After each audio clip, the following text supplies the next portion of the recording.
મારી પહેચાનનો આધાર મારા શરીરને લાગેલા લટકણિયા છે કે જીવન સ્વરૂપમાં મેં મેળવેલી સમજણ છે.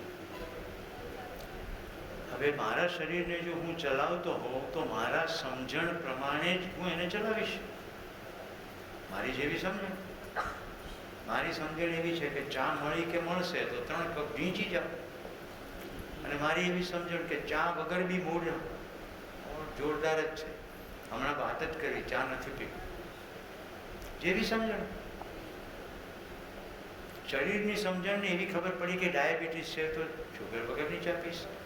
ટૂંકમાં જિંદા રહેવાના અર્થમાં તો બહુ સમજણ ભેગી થઈ જ છે, પણ છતાંય આપણી આજુબાજુ જોઈએ છે તો ખબર પડે છે કે ડાયાબિટીસનો પેશન્ટ પણ ઘરના બધા સૂઈ જાય પછી ફ્રીજ ખોલીને મીઠાઈ ખાઈ લે છે. મતલબ કે સમજણ છે એવું કહીએ છીએ પણ સમજણ નથી, માહિતી છે. મિત્રો, આજે ત્રીજા દિવસની સવારે જો આટલી સ્પષ્ટતા થઈ જાય કે એકઠી કરેલી માહિતી સમજણ નથી, તો સમાજમાં અત્યારે જે ચાલી રહ્યું છે ને એની સમીક્ષા થઈ જશે. આટલી સિગરેટના પડીકા અને ગુટખા ઉપર લખ્યું હોય કે cigarette smoking is injurious to health, પિક્ચરની પહેલાં પણ આવી જાય, ફિલ્મ જોવા જઈએ તો ગુટખા ઉપર લખ્યું હોય, મોટા મોટા બેનરો લાગેલા હોય, આપણી આજુબાજુ કેન્સરથી માણસો મરી જતા હોય, પછી આપણે કહીએ કે સમજ્યા તો છે પણ જીવાતું નથી. તો હું કહું, સમજ્યાની માહિતી છે, હજી સમજણ છે. ડૉક્ટર પણ જો સિગરેટ પીતા હોય પછી તમે એવું કઈ રીતે કહી શકો સમજ્યા? તો સમજવું એ જ જીવવું છે. એટલું ક્લિયર? સૃષ્ટિ દર્શનમાં હવે આપણે આગળ વધીએ. આખી પ્રકૃતિની વ્યવસ્થાનું જે સ્વરૂપ છે એ બતાવવા હું તમને લઈ જઈ રહ્યો છું, અને એ સ્વરૂપમાં આપણે શું કરીએ છીએ અને કેવી રીતે અવ્યવસ્થા ઉત્પન્ન થાય છે એ પણ સમજો. તો અસ્તિત્વની અંદર એક અવસ્થા છે જેનું નામ પાડ્યું આપણે પદાર્થ.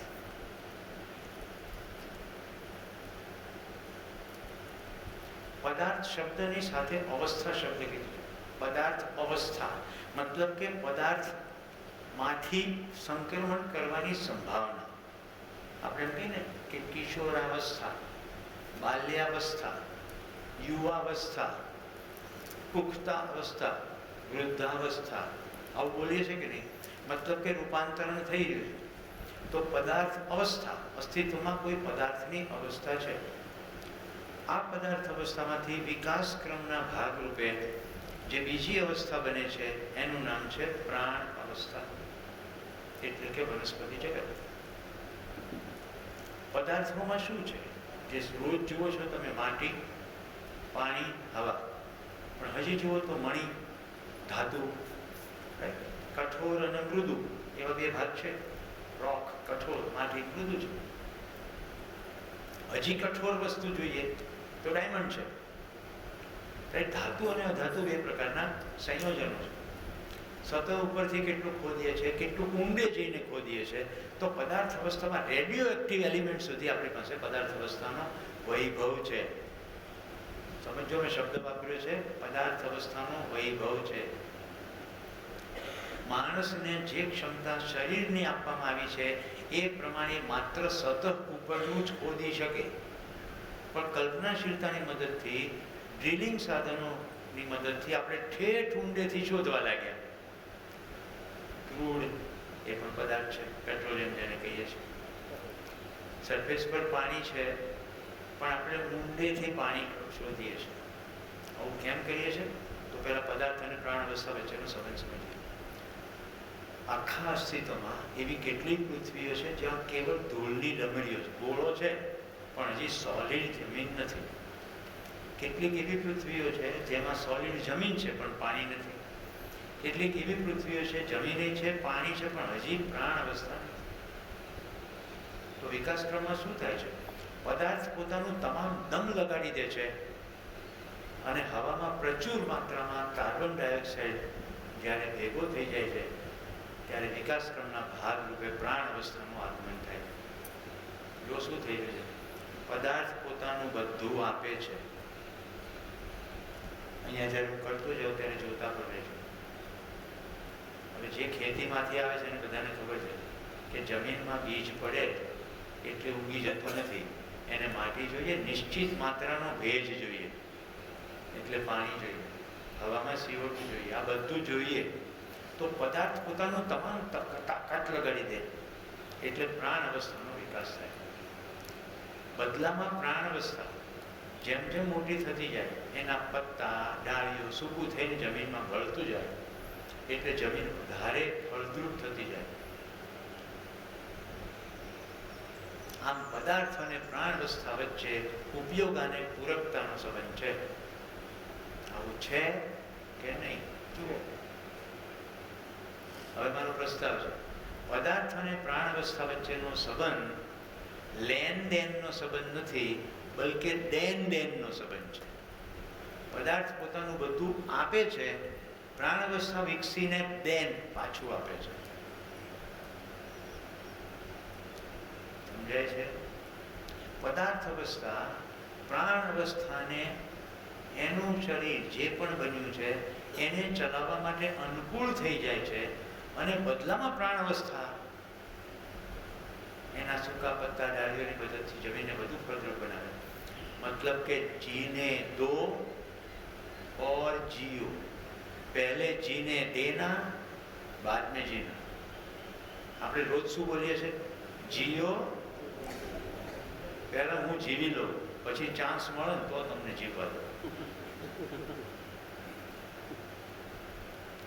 પ્રકૃતિનો નિયમ આમ નથી. પ્રકૃતિનો નિયમ છે જીને દો પછી જીવો. આ બે વચ્ચેનો સંબંધ સમજાયો? શુદ્ધ તર્કપૂર્વક સમજી શકશો તો પૃથ્વી ઉપર વિકાસક્રમના ભાગરૂપે પદાર્થ અવસ્થા સમૃદ્ધ થઈ એના ફલન સ્વરૂપે પ્રાણ અવસ્થાનું આગમન થયું.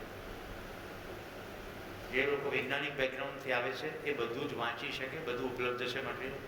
જૂના સાયન્સીસ જેને કહીએ, ભૌતિક વિજ્ઞાન, કેમિસ્ટ્રી, ઉત્ખનન બધું ખોદી કાઢ્યું, નીચેથી ડાયનોસોરના અશ્મિ મળ્યા, એ વખતના વાયુની સ્થિતિ, તો ખબર પડે છે કે પદાર્થ અવસ્થા સમૃદ્ધિની એક કક્ષાએ પહોંચે છે ત્યારે વનસ્પતિનું આગમન થાય છે.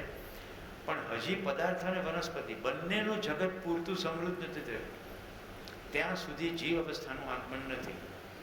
કારણ કે વનસ્પતિ CO2 લઈ લે અને બદલામાં ઓક્સિજન આપે. હવામાં એટલી પ્રચુર માત્રામાં ઓક્સિજન થવો જોઈએ તો જીવ અવસ્થાની એન્ટ્રી પડે. વિકાસક્રમના ભાગરૂપે જીવ અવસ્થાની પણ એન્ટ્રી પડે છે.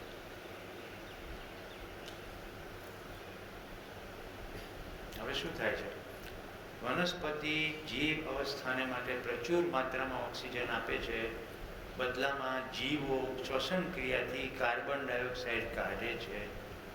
અહીંયા પણ દેનનો કાર્યક્રમ ચાલે.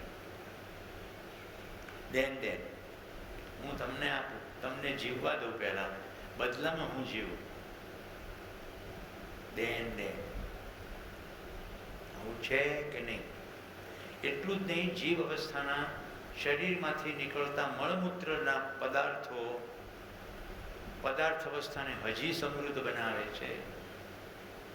પદાર્થ અવસ્થામાંથી પાણી અને બીજી બધી જ વસ્તુઓ જે આપણે વાપરીએ, જીવો વાપરે છે, જેમ કે હવા અને પાણી સીધું દેખાય છે. પણ જેને ગાયો પાળી છે ને ખબર છે, અમુક દિવસે ગાયો છે ને ખૂણામાં પડેલો મીઠાનો ગાંગડો ચાટી આવે. એટલે જીવ અવસ્થાના શરીરને જે ક્ષારની જરૂર છે. વાહ દશરથભાઈ, હમણાં યાદ કરતામાં પધાર્યા. દશરથભાઈ વિસનગરથી, ભાવેશભાઈ, વેલકમ. હજી હમણાં હું જગદીશભાઈને કહેતો હતો કે દશરથભાઈ ભાવ વ્યક્ત કર્યો હતો. એ તો દશરથભાઈ વિસનગરથી આવે છે. મેં તમને ઉદાહરણમાં સમર ડાયમંડની થોડીક વાત જે કરી હતી, આપણે તાલેગઢના મિત્રોએ પણ થોડી વાત કરી હતી. એ પરિવારના લોકો આવે છે. ફરી એકવાર યાદ દેવડાવી દઉં. જીવન વિદ્યાના 10-15 શિબિરો કર્યા પછી, એના ડિટેલ સ્ટડી કર્યા પછી પણ આ મિત્રો એટલા માટે આવે છે કે એ જ કાર્યક્રમ છે. કેટલાય વર્ષોથી જે જૂનું માન્યતાગત સાંભળ્યું છે એને ડાયલ્યુટ કરવા માટે આ જે નવું આવ્યું છે એને વારંવાર સાંભળવું પડશે. એ જેટલું સાંભળ્યું છે એમાંથી કેટલીક ઉપર સટીક ધ્યાન જશે અને બીજું તમારા ધ્યાન આકર્ષણમાં એ લોકો સહયોગી થઈ શકશે. ધન્યવાદ. આજે આજે પધારેલા કમલભાઈ, જગદીશભાઈ અને દશરથભાઈને ખાલી જાણ કરી દો, આ 2 દિવસમાં શું થયું છે, માનવું અને જાણવું, એની ઉપર ખૂબ ડિટેલમાં કામ થયું છે. ખૂબ બધા પ્રશ્નો આવ્યા છે, પણ અમે જીવન પરમાણુ સુધી યાત્રા કરી ચૂક્યા છીએ. હજી પરમાણુનું સ્વરૂપ એમને બતાવ્યું નથી, પણ 2, 8, 18, 32, 61 અંશનો સમૂહ છે, એને ભાર નથી અને એ અમર છે, એટલી વાત થઈ છે. ગઈકાલથી પ્રકૃતિની અંદરની અવસ્થાઓની વાત શરૂ થઈ છે ને હવે હું અત્યારે પ્રકૃતિમાં વ્યવસ્થાનું સ્વરૂપ બતાવી દઉં છું.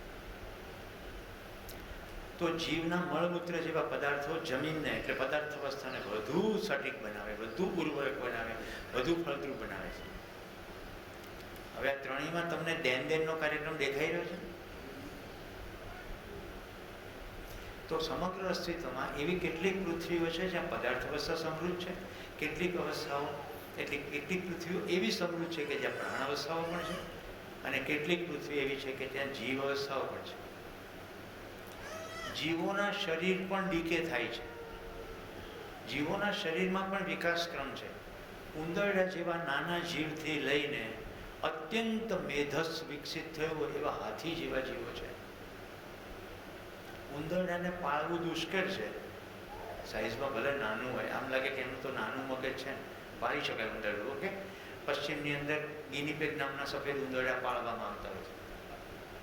હું તો પહેલી વાર ડઘાઈ ગયો હતો. એક બેન મારા લિફ્ટમાં હતા અને ટી શર્ટમાંથી આમ ફટાફટ ઉંદરડું બહાર આવ્યું.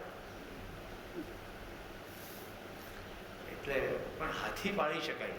હાથી આટલો વિશાળ છે. જો માનવાની ક્રિયાની ખૂબી, શારીરિક બળમાં હાથી માણસ કરતાં કંઈ કેટલોય વધારે, પણ હાથી માણસને છૂંદી નાખતો નથી. પ્રકૃતિમાં હાથીની અંદર માણસને ખાઈ જવાની કે મારી નાખવાની ડિઝાઇન નથી. માણસને ખબર પડી ગઈ છે કે માનવાની ક્રિયા અહીંયા ચાલે છે, એટલે આહાર અને નિંદ્રા, આ બંનેની મદદથી, નિંદ્રા ન કરવા દે, થકવાડી દે, કરંટ આપે, જાત જાતની ટ્રેનિંગના નામ પર એની પર ત્રાસ ગુજારવામાં આવે, એટલે માનવાની એવી પ્રક્રિયા થઈ જાય, આમ કરું તો ખાવા મળશે. જે ખેતીનો બહુ મહિમા કરે છે, ખેતી બળદથી થવી જોઈએ. આજકાલ બહુ બધો આદર્શવાદ ઉપડે છે, બળદથી ખેતી થવી જોઈએ. પણ જરા જુઓ તો ખરા કે બળદને પંપાળીને કહો ચલ બેટા ચલાય, હળ ચલાવે છે. બળદને નાક વીંધવામાં આવે છે, એના ફોયણામાં બધું ભરાવવામાં આવે છે, ખેંચીએ છે રાષ્ટ્ર ત્યારે બળદ ઉભો રહે છે. પીડા સાથે સીધું કામનું કનેક્શન દેખાય છે.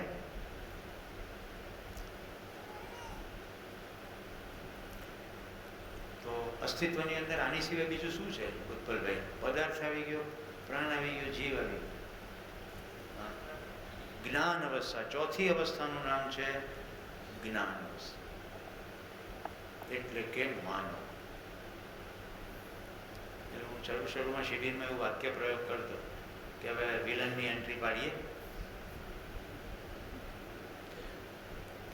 અહીંયા 3 જગ્યાએ તો દેનનો કાર્યક્રમ ચાલે છે. જેવી માનવની એન્ટ્રી થઈ, પશુઓને જોઈને માનવાની ક્રિયા તો એની અંદર હતી જ, કારણ કે શરીર જીવ અવસ્થાના વિકાસક્રમના ચરમ ઉપર માનવ શરીર બન્યું.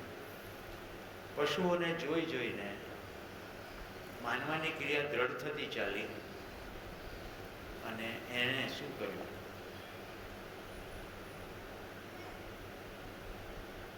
મને પાણી જોઈએ છે, કલ્પનાશીલતા તો હતી જ. પશુઓ પાણી પીવે છે, હું પાણી પીવું છું, પણ હું પીતો જ રહું 24 કલાક પાણી મળે એવી વ્યવસ્થા કરી દઉં, એટલે ગમે ત્યાંથી પાણી ખેંચી કાઢીશ. મહેસાણાની અંદર કે છે 1100 ફૂટે પાણી પહોંચ્યું છે, અને ફ્લોરાઇડ આવી ગયો. અમરેલી લાઠી લીલિયા ક્ષેત્રની અંદર તો વર્ષોથી ફ્લોરાઇડની સમસ્યા. કોઈક સૌરાષ્ટ્રમાંથી આવ્યું છે એને ખબર હશે, રાઈટ? સ્કેલેટલ ફ્લોરોસિસ, બધા સાંધા જકડાઈ જાય, ફ્લોરાઇડનું જમાવટ થાય. જો પશ્ચિમના દેશોમાં ફ્લોરિડેટેડ ટૂથપેસ્ટ ચાલે, આપણા દેશમાં પ્રચુર માત્રામાં સોઇલમાં ફ્લોરાઇડ છે. રીંગણમાંથી મળે, ચાઇની પત્તીમાંથી મળે. આપણે ફ્લોરાઇડવાળી ટૂથપેસ્ટ ના જોઈએ. અને અત્યારે યાદ આવે છે, ડીસાના ડૉક્ટર ચંપકભાઈ જાલમુરા મારી પાસે એક સાઇન લેવા આવ્યા.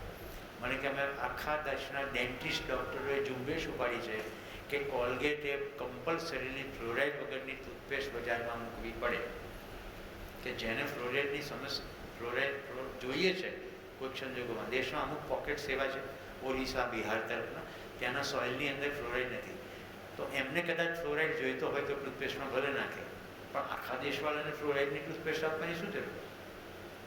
પછી કોર્ટમાં કેસ કરીને જીત્યા અને કોલગેટે પછી નોન ફ્લોરિડેટેડ ટૂથપેસ્ટ પણ મૂકી. કેમ? કેમ કે ફેક્ટરી તો કોલગેટની પશ્ચિમથી આવી, જે ફોર્મ્યુલા છે એ પ્રમાણે બની જાય. પદાર્થનું શોષણ કર્યું, પાણી, પેટ્રોલિયમ, ક્રૂડ, બધી જ પ્રકારની રેડિયો એક્ટિવ એલિમેન્ટ્સ, બધી જ ધાતુઓ પાછું આપવામાં પાણી ખેંચી કાઢ્યું, પાછું આપવાનું નહીં. કોક જાગ્યું એટલે કે વોટર રિચાર્જિંગ શરૂ કર્યું, પણ અત્યારે હજી પાણીની સમસ્યા હલ થઈ નથી, કારણ કે ખેંચી એટલું બધું કાઢ્યું જ્યારે બદલામાં પાછું નાખવાની માત્રા અત્યંત ઓછી. હું જ્યારે હોલેન્ડ ભણવા ગયો ત્યારે મેં તેનો નિયમ વાંચ્યો તો મને આશ્ચર્ય થઈ ગયું. આખા દેશમાં કોઈ પણ વ્યક્તિ બોરવેલ ના કરી શકે, સરકાર જ બોરવેલ કરે, અને સરકાર બોરવેલ કરીને પાણી કાઢે નહીં, વરસાદનું પાણી બોરવેલમાં નાખે. કારણ કે ઇન્ડસ્ટ્રીયલ રિવોલ્યુશન અંતર્ગત એટલું બધું પ્રદૂષણ થયું ફેક્ટરીઓમાં, એ પ્રદૂષણ નાખે ક્યાં? એટલે કાણા પાડી પાડીને જમીનમાં નાખ્યું, એટલે જમીનમાં જે પાણીના સોર્સ હતા એ પ્રદૂષિત થઈ ગયા. મિત્રો, રાજકોટમાં સ્વામિનારાયણ ગુરુકુળ છે. એકવાર હું એમનો મહેમાન થયો તો તેના સ્વામીજી મને કે આ કૂવામાંથી લાલ પાણી આવે છે અને તમે પર્યાવરણ ભણ્યા છો તો અમને મદદ કરો. એટલે મેં કીધું કે જેતપુર કેટલું થાય? જેતપુરમાં બાંધણી ઉદ્યોગ છે, જેતપુરમાં જે રસાયણો વપરાય છે એ સીધા છોડી દેવામાં આવે. હવે આખો સૌરાષ્ટ્રનો પટ પથરાળ છે, રોકની અંદર ફીસર એટલે તિરાડ હોય, એમાંથી સીધું અંદર જતું રહે, ફિલ્ટરની કોઈ પ્રોસેસ ના થાય, સીધું અંદર જાય. નીચે પાણીનું બેરિંગ ઝોન, જેને એક્વિફર કહેવાય, એની અંદર ભળી જાય. વરસાદી પાણી આવે એટલે બધું જેમ પ્રવાહ જતો હોય, જ્યાં કૂવાને મળતો હોય ત્યાં નીકળે. પછી એક્વિફર શોધ્યું અને ત્યાં એને સીલ કર્યું, ત્યારે અહીંયા પાણી બનતું. પણ આજે પણ જરાય તમને આશ્ચર્ય ન લાગવું જોઈએ, આજે જેતપુર ક્ષેત્રમાં કેટલાય કૂવાના પાણી રંગીન છે અને હજી લોકો એ પીવે છે. શું કરે? પાણી તો પીવું, પણ રસાયણની માત્રા કેટલી થશે તો રોગ થશે એ હજી નિશ્ચિત થયું નથી. પણ એટલું સાબિત થઈ ગયું છે, ઇન્સેક્ટિસાઇડ, પેસ્ટિસાઇડ, હર્બિસાઇડ, જંતુનાશકો, નિંદક નાશકો, આ બધી જ વસ્તુઓ સરવાળે કેન્સર કરે. પ્રાણ અવસ્થા, જંગલો સાફ કરી નાખ્યા. મારે તો લાકડાનું ફર્નિચર જોઈએ એટલે ઝાડમાંથી લાકડું આવે એટલે કાપી નાખું. કેટલું લાકડું કાપવું જોઈએ કોઈ નિશ્ચય નથી, પણ જો ડિઝાઇન જોઈએ તો ખબર પડે. પ્રકૃતિમાં આવર્તનશીલતા છે, બધી જ વસ્તુ આવર્તિત થયા કરે છે. વરસાદ કેવી રીતે આવે છે? દરિયા અને નદી અને તળાવોના પાણીનું બાષ્પીભવન થાય છે, ઠારણ થાય છે, વરસાદ પડે. ચક્રીય પ્રક્રિયા છે, જળનું ચક્ર ચાલ્યા કરે છે. એ જ રીતે છોડ મોટો થાય છે, પત્તા બધા જમીનમાં સૂકા મળી જાય છે, થડ પણ ડાયજેસ્ટ થઈ જાય છે, ઉધઈ અને ખાઈ જાય છે, બીજની અંદરથી ફરી પાછો છોડ થાય છે. આમ સતત પ્રક્રિયા ચાલ્યા કરે છે. પ્રકૃતિમાં આવર્તનશીલતા છે. માણસે પ્લાસ્ટિક શોધી કાઢ્યું, હવે પ્લાસ્ટિક ડિસઇન્ટિગ્રેટ થતું નથી. અમે જંગલમાં ટ્રેકિંગમાં જઈએ ને તો બધા બાળકોને કહીએ કે ચોકલેટ ખાઓ તો એનું રેપર ફેંકશો નહીં, મારા ખિસ્સામાં નાખી દે. કારણ કે એક કાચિંડો એ ખાશે, એના પેટમાં એ ચોકઅપ થઈ જશે, કાચિંડો મરી જશે. છાપામાં વાંચો છો સમાચાર, ગાયનું ઓપરેશન કર્યું તો પેટમાંથી 10 કિલો પ્લાસ્ટિકની ગાંઠ નીકળી. 10 કિલો પ્લાસ્ટિક એટલે કેટલું પ્લાસ્ટિક એને ખોરાકની સાથે ખાધું. એ કોને નાખ્યું? જીવ અવસ્થાનું પણ શોષણ. ગાયને 4 થન હોય. કેટલાક સમજદાર ખેડૂતોને મળીએ ત્યારે કે 2 થનમાંથી લેવાય, 2 થન વાછરડા માટે છોડી દેવાય, તો એને દોહન કહેવાય. તો દોયું. આપણે શું કર્યું? ગાયના 4 થન ઉપર સકિંગ પંપ ગોઠવ્યા. મિત્રો, જીવન વિદ્યામાં ગયા પછી ખેતી અને ગાયમાં ઊંડો રસ પડ્યો, એટલે શોધવાનું શરૂ કર્યું. એટલે ખબર પડી કે એટલી હદ સુધી ગાયના થનમાંથી દૂધ શોષાય છે કે સેમ્પલની અંદર બ્લડ સેલ આવે છે. મશીન તો મશીનની જેમ જ કામ કરશે. પછી આપણે કે હું તો શાકાહારી છું, હું તો દૂધ જ પીઉં છું. આવું દૂધ પીધું તો શાકાહારી થયા? તો તમે આ એરો જોઈ રહ્યા છો. પ્રકૃતિની 3 અવસ્થાઓમાં પરસ્પર ઉપયોગિતા અને પૂરકતાનો અદ્ભુત સંબંધ સજેલો જ છે. માણસ એ સંબંધમાં ડખો કેવી રીતે કરે છે? બધું લેવું છે, પાછું આપવું નથી. એટલે પ્રાણ અવસ્થામાં આવર્તનશીલતા નથી. આ પાછા તરફ જવાનો એરોમાં ચોકડી છે. એટલે પ્રાણ અવસ્થા ઓછી થઈ જાય એટલે તદ્દનરૂપ જીવ અવસ્થાનું બેલેન્સ કરવાઈ જાય. એ ચકલી ખતમ થઈ ગઈ. સમજાય છે? માણસની ભોગવૃત્તિને કારણે કોઈ પણ એક અવસ્થાનું શોષણ કરે એટલે બાકીની બધી અવસ્થાઓ ડિસ્ટર્બ થાય. કારણ કે એ તો પરસ્પર સજેલી છે. જીવ અવસ્થામાં ભારતમાં દીપડો અને ચિત્તો નથી. તમે જૂના રાજા મહારાજાના ફોટાઓ જુઓ તો ચિત્તા પાળતા એના ફોટા આવે. ચિત્તા પાળે અને હરણોનો શિકાર કરે. સિંહોને મારી નાખે, વાઘને મારી નાખે, પછી એની બાજુમાં બંદૂક રાખે ફોટા. એવા બધા ફોટા જોવા મળશે. તો ભારતમાં એક પણ ચિત્તો નથી. અત્યારે આ બધા વૈજ્ઞાનિકો પ્રયત્ન કરી રહ્યા છે કે ભારતીય દીપડીમાં અને આફ્રિકન ચિત્તા પિતા એમ સંકર કરીને સંકર ચિત્તો ઉત્પન્ન કરો. તમને શું લાગે છે? ચિત્તો એવો થશે ખરો જે ભારતીય ચિત્તો હતો? એ તો કયો છે જ નહીં, બીજ જ નથી. કાલે આપણે બાજરીની વાત કરતા હતા. મદનભાઈ દેખાતા નથી, બાજરી લેવા ગયા. દર્શનભાઈ, મદનભાઈ મને કે સાહેબ હું તમને દેશી બાજરી પહોંચાડીશ, મેં જાતે વાવી છે. આપણા રાજુભાઈ ભાટિયાના મોટા ભાઈ છે.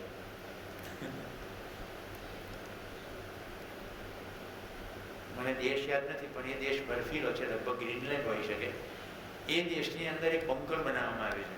દુનિયાભરમાંથી બીજ ભેગા કરીને ઠંડા ટેમ્પરેચરમાં એ બીજને સાચવવામાં આવી રહ્યા છે. આવું કેમ થયું? ઇજિપ્તના પિરામિડો ખોલ્યા ત્યારે એમાં મધ મળ્યું અને કેટલાક બિયા પણ મળ્યા. કેટલાક વૈજ્ઞાનિકો આઘાત પામી ગયા કે એમાંના કેટલાક બિયા એ લોકો પહેલી વાર જોતા હતા. મતલબ કે એ બીની આખી પ્રજાતિ પૃથ્વી ઉપરથી ખતમ થઈ ગઈ. હમણાં મેં મારા એક ભાભીને કહ્યું કે મને બંટી જોઈએ છે. મેં ઘેંસ ખાધી બંટી. અમદાવાદમાં બંટી ના મળે, ગાંધીનગરમાં બંટી ના મળે. ભાભી મને કે મારું પિયર પાલનપુર છે એટલે હું તમને શોધી આપીશ.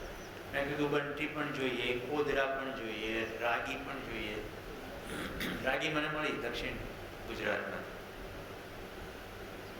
આપણી પાસે મિલેટની કેટલી વેરાયટીઝ હતી, ધીમે ધીમે ખાતા બંધ થઈ ગયા.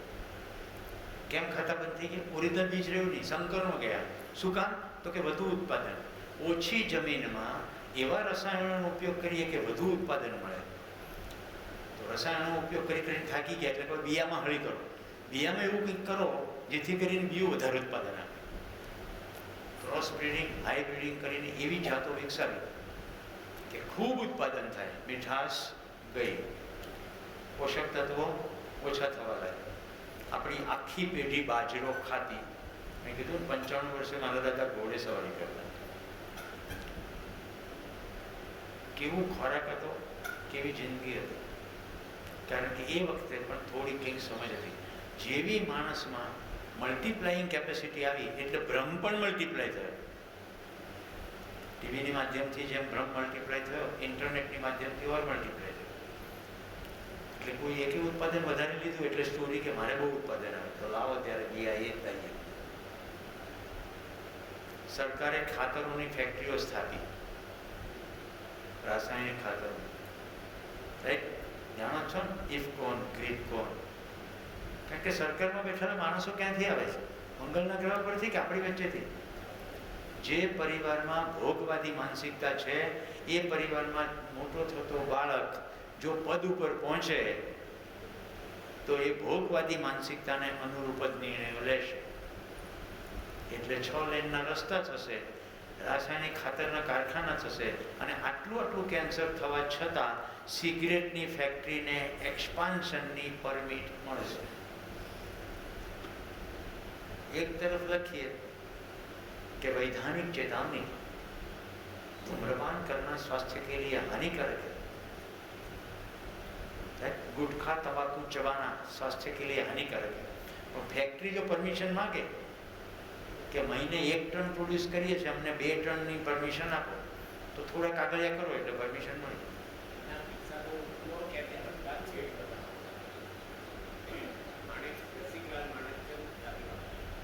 આપણે એક વ્યક્તિ તરફ ના જોઈએ, હું તો માનસિકતાની વાત કરું.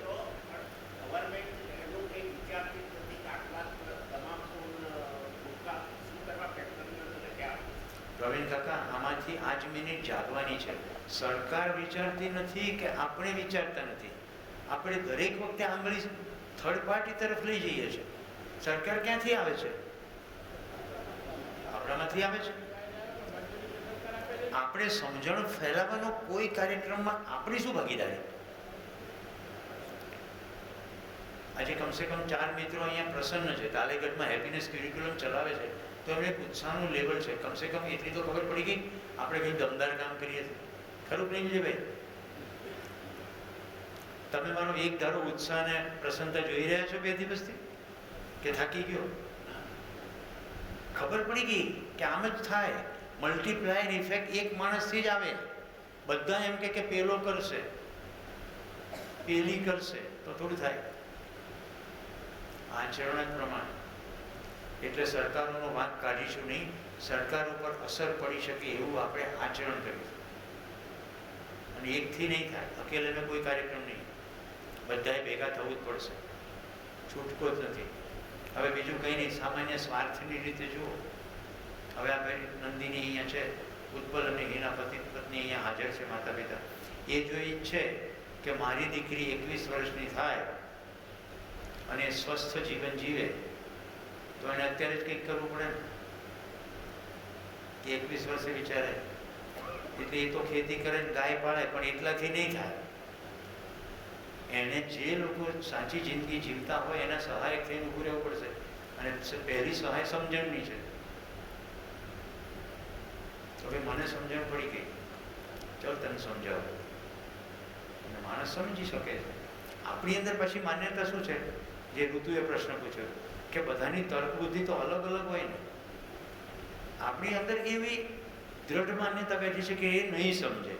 એને બદલે એવું જુઓ કે એ જે તર્ક લગાડે છે એની સામે મારો તર્ક મજબૂત છે, જે સમજણમાંથી આવે છે.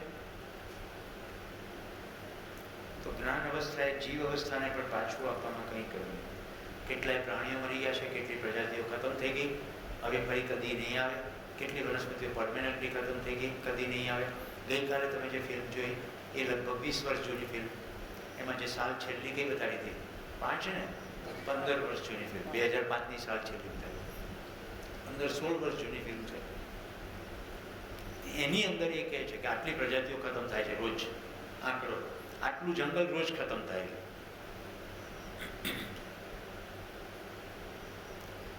મિત્રો, આનો કોઈ રસ્તો ખરો? આ આખી વસ્તુનું પરિણામ છે ગ્લોબલ વોર્મિંગ, જેની ફિલ્મ તમે કાલે જોઈ. બધા ભેગા થઈને ભગવદી માનસિકતા રાખે છે, બધા શોષણ કરે. એટલે પોલ્યુશન પેદા કરતી ફેક્ટરીઓ, જે પ્રોડક્ટ માણસના શરીરને કશી પણ ઉપયોગી નથી એવી પ્રોડક્ટ્સ. કારણ કે માન્યતા. જેટલા રંગીન કપડાં આપણે પહેરીએ છીએ એમાં પ્રશ્ન પૂછવો પડશે.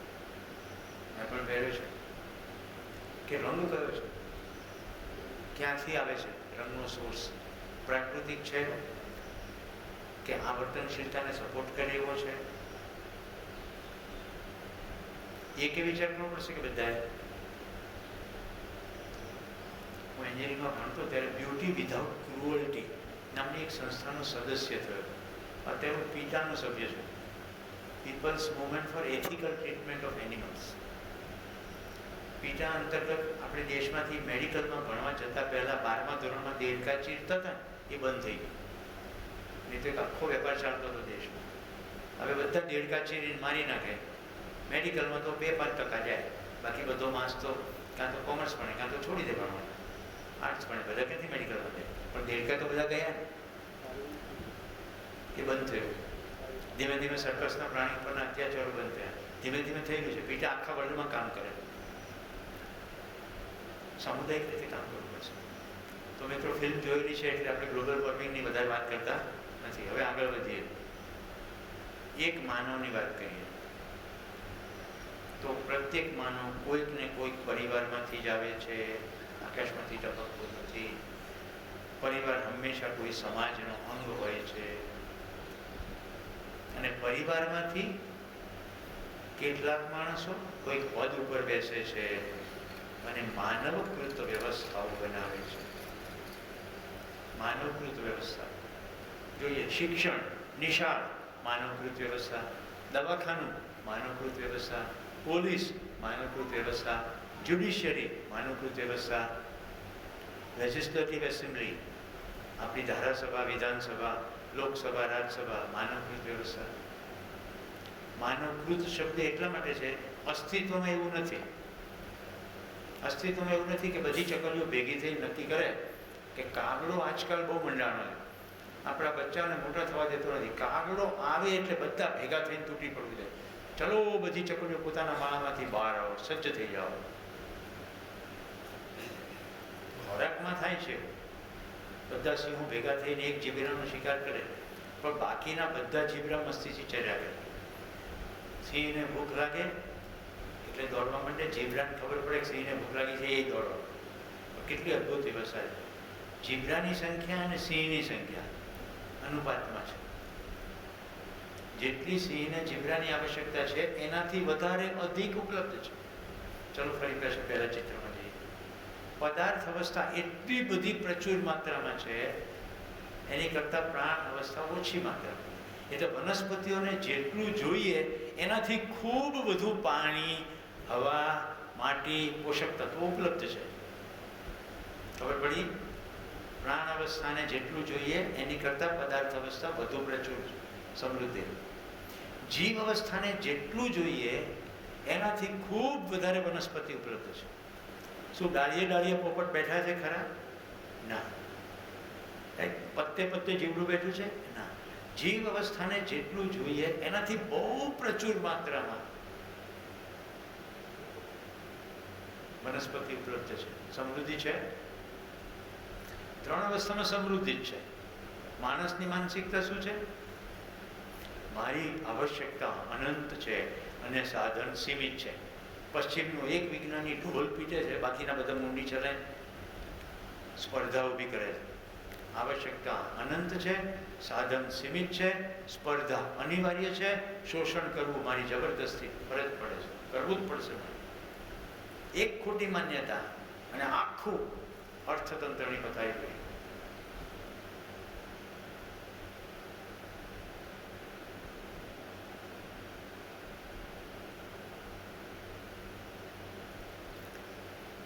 જીંદા રહેવાને જીના જોતા રહ્યા છીએ આપણે. જરાક વચ્ચે જોઈએ. જીવતા રહેવું, જીવવું, એ શબ્દો તમે વાપર્યા હતા. જીવતા રહેવા માટે શરીર ટકાવવાની ક્રિયા માટે જે કરવું પડે તે કરો. રોજે રોજ યાંત્રિક રીતે કરો એટલે ભાર ખેંચો, કોઈ હેતુ નથી, ક્રિયા નથી. જીવવું હોય તો ઉત્સવપૂર્વક, સંતોષપૂર્વક, પ્રયોજન લક્ષ્યપૂર્વક જીવવું. ઉત્સવ ક્યાંથી આવે? ઉત્સવ સંતોષને લક્ષ્ય આવે ક્યાંથી? એવી રચના કરી દીધી કે ઉત્સવ આવે જ નહીં. હવે નીકળ્યા ચાલવા, ઝાડ જ નથી. હવે કમસે કમ શરીરને જિંદા રહેવાનો એક પ્રશ્ન ઊભો થઈ ગયો. ક્યાં ખાવું, ક્યાં ઊભું રહ્યો? હમણાં ભાદરવી પૂનમનો મેળો ઉપડ્યો, તમે અમુક નિશ્ચિત પેટમાં જ ઉતારાવો જોશો કે જ્યાં થોડી લીલોતરી છે. કેમ્પસાઇટ કોઈ તડકામ નાખે છે, પોતે ક્યાંક ને ક્યાંક છાયો.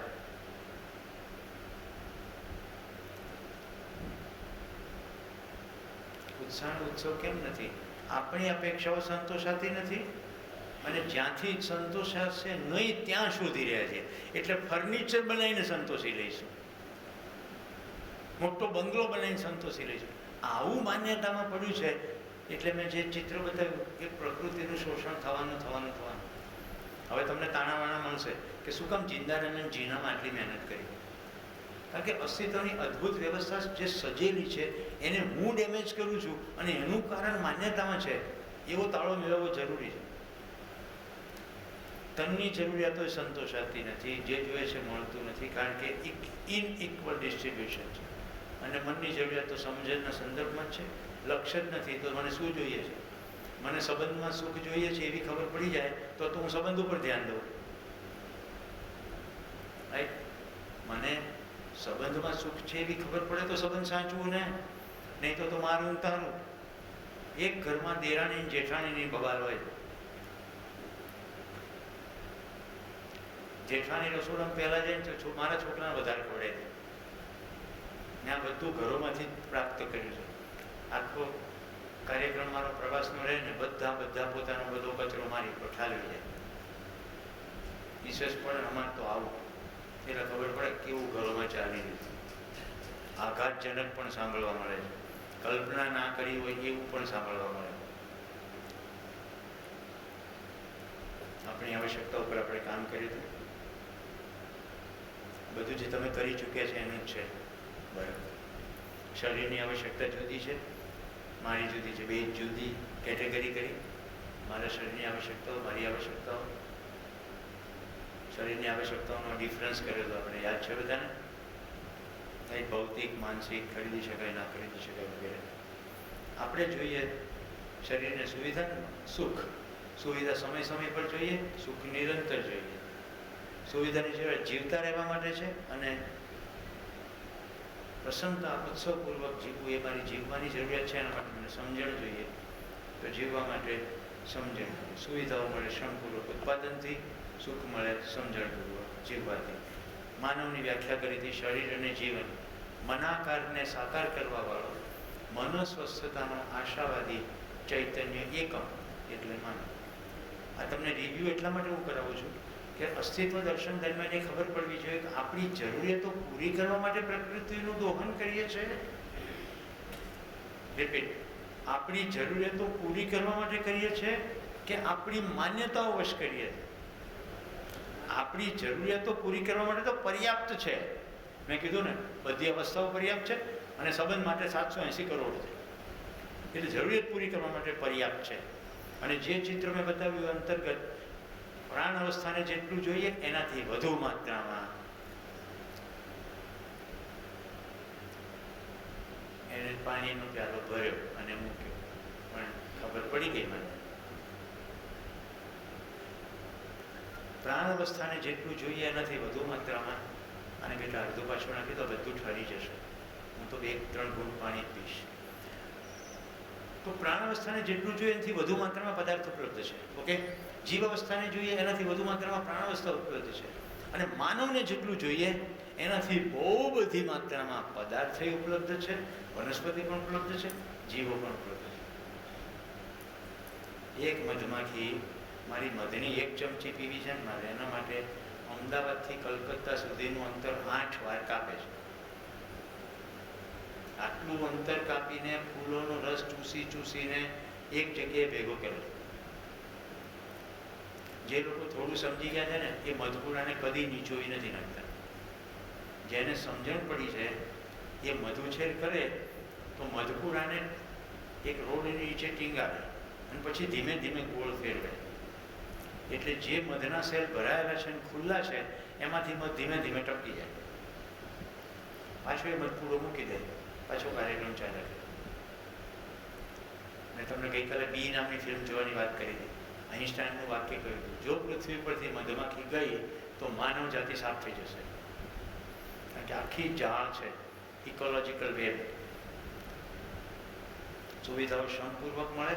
હવે જુઓ, 70-80% માણસો શ્રમ કરે, બીજા બધા શ્રમ ના કરે અને બધી જ સુવિધાઓ માગે.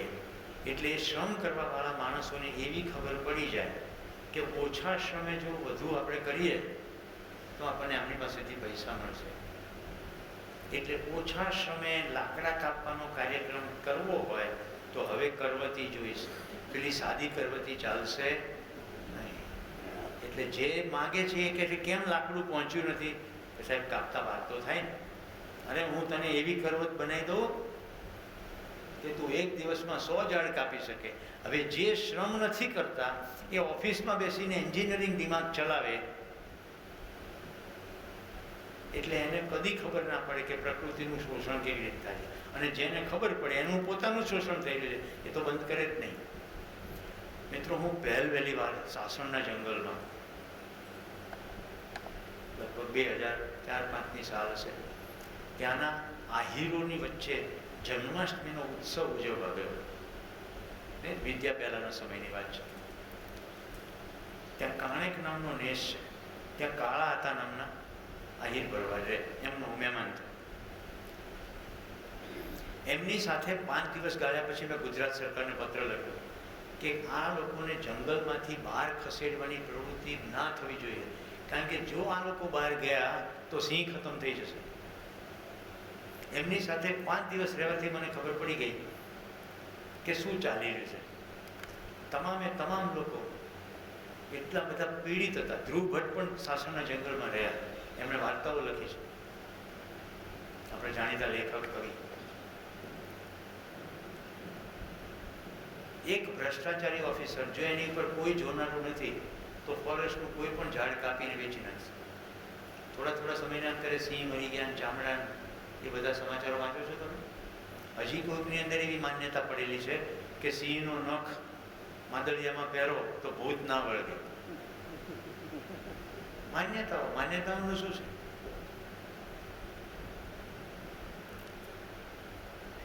મેં એ આહીરો પાસેથી સાંભળ્યું, એમાં પણ માન્યતા છે, પણ સુખદ માન્યતા છે એમના માટે, બધા માટે.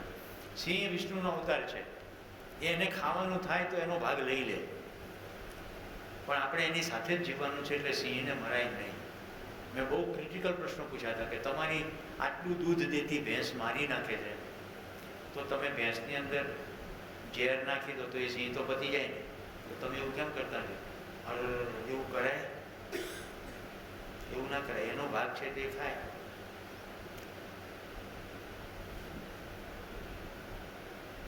ભલે માન્યતા જ છે, પણ કમસે કમ એની પછવાડે ઊંધું એવી તો સમજણ પડી જાય કે સાથે સાથે જીવવાનું છે.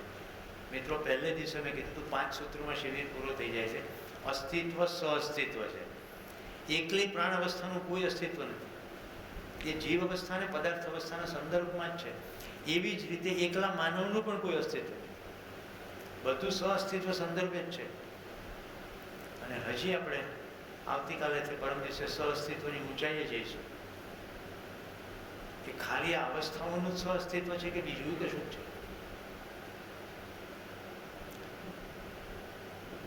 હું એમની સાથે ભેંસ ચરાવવાના કાર્યક્રમમાં જોડાયા. મને તો કંઈ ચરાવતા આવડતું, મારે જ ખાલી જવાનું હતું. એટલે બપોરનો સમય થયો એટલે કાળા હતા, એક ઝાડ પાસે રોકાયા. મને કે હવે આપણે જમી લઈએ. જેવા એ ઝાડ પાસે બેઠા એટલે ભેંસો બધી ફરતે ગોઠવાઈ ગઈ. બધાના શિંગડા બહારની તરફ, પૂંછડા અમારી તરફ. એમણે ઝાડની ઓથે રાખેલા 3 પથરા કાઢ્યા, સાથે બાકસને બધું લાવેલા, તપેલી કાઢી. દૂધ તો દોઈ જ લેવાનું હતું, રોટલા બાંધેલા હતા, એમાં દૂધ ગરમ કર્યું. અમે રોટલાનું દૂધ ખાધું. મેં કીધું આવું કેમ કર્યું? તો કે ભેંસોને ખબર છે કે હવે હું આડો પડીને સૂઈ જઈશ, અને ભેંસોની સાથે નાના પાડરા પણ છે, સિંહો તો બધે છે જ. જો હું મિડ સેન્ચુરીની વાત કરું છું, સિંહો તો છે જ, એટલે સિંહો આ પાડરાની ઉપર હુમલો ના કરે. અને હવે સિંહ પકડનાર હું સૂઈ જઈશ અડધો કલાક. સાચી વાત કહું, મને તો ડર લાગતો હતો, પણ કાળા હતા ઘસઘસાટ ઊંઘી ગયા, કારણ કે એમને નિયમ ખબર છે. પછી તો હું શાસન કનકાઈ ચાલ્યો નિર્ભય રીતે, નિયમ ખબર પડી ગઈ. હું રાત્રે જ્યાં સૂતો તો થોરની વાડ હતી. બીજે દિવસે સવારે મને બતાવ્યું મારી પથારીથી 6-7 ફૂટના અંતરે રાત્રે સિંહ ચાલે. કારણ કે જંગલમાં ભેંસ ચારવા ગયેલા કાળાભાઈએ એક હરણીને પ્રસવ કરતી જોઈ, અને પ્રસવ થયો, બચ્ચું જન્મ્યું અને તરત હરણી મરી ગઈ. એટલે એ બચ્ચું લઈ આવ્યા કાળાભાઈ ઘરે, અને એને દૂધ પાઈને મોટું કરી દીધું. એ હરણી હતી, એનું નામ ગંગા. અને ગંગા નામની હરણીને અમે લોકો મહેમાન હતા, અમારાથી કોઈ ભય નહોતો. અમારી આજુબાજુ ફરે, ખાય. એ રાત્રે હરણી મારા ખાટલા નીચે સૂતી. એટલે કાળાભાઈએ કીધું કે સિંહને વાસ આવે એટલે આવે, ચૂપચાપ આવે, અને આ થોરની વાડ ઊંચી છે થોડી નીચી હોય તો જમ્પ મારીને અંદર આવી પણ જાય, ઊંચકીને જતો રહે. ગીરના ગાઢ જંગલમાં આ આહીરો એટલે વસે છે કારણ કે એમને ખબર છે નિયમ. આદિવાસીઓ જંગલને નુકસાન પહોંચાડી શકે નહીં, પણ આદિવાસીઓ સાથે શહેરનો કહેવાતો ભણેલો ગણેલો ઇન્ટેલિજન્ટ માણસ જો મળી જાય તો જંગલની પથારી ભરી જાય. કારણ કે આદિવાસીને ખબર છે જો એ ઝાડ કાપી નાખશે તો કાલે ગુંદર ક્યાંથી વીણશે. આદિવાસી ટીંગરૂના પત્તા, રાઈટ, એવા અસંખ્ય પત્તા વીણે, ઔષધિઓ વીણે, બિયા વીણે, ગુંદર કલેક્ટ કરે અને એ પછી બજારમાં જાય, એમાંથી એમનું ચાલી જાય. થોડા હે થોડી કી જરૂરત. હું આદિવાસીઓ સાથે રહ્યો છું, એને ગીતો સાંભળવાની બહુ મજા આવે. સાયકલ લઈને રોયો પરણવા આવ્યો એવું એક ગીત મેં સાંભળેલું, એટલે મને મજા પડી ગઈ કે શહેરમાં લોકો લગ્ન કરવા જાય તો પોતાની કાં તો ભાડુતી કાર તો લાવે, આદિવાસીઓ લગ્ન કરવા તો જાય ને. હવે એમની હાઈએસ્ટ લક્ઝરી સાયકલ છે તો એના ગીતોમાં સાયકલ આવે.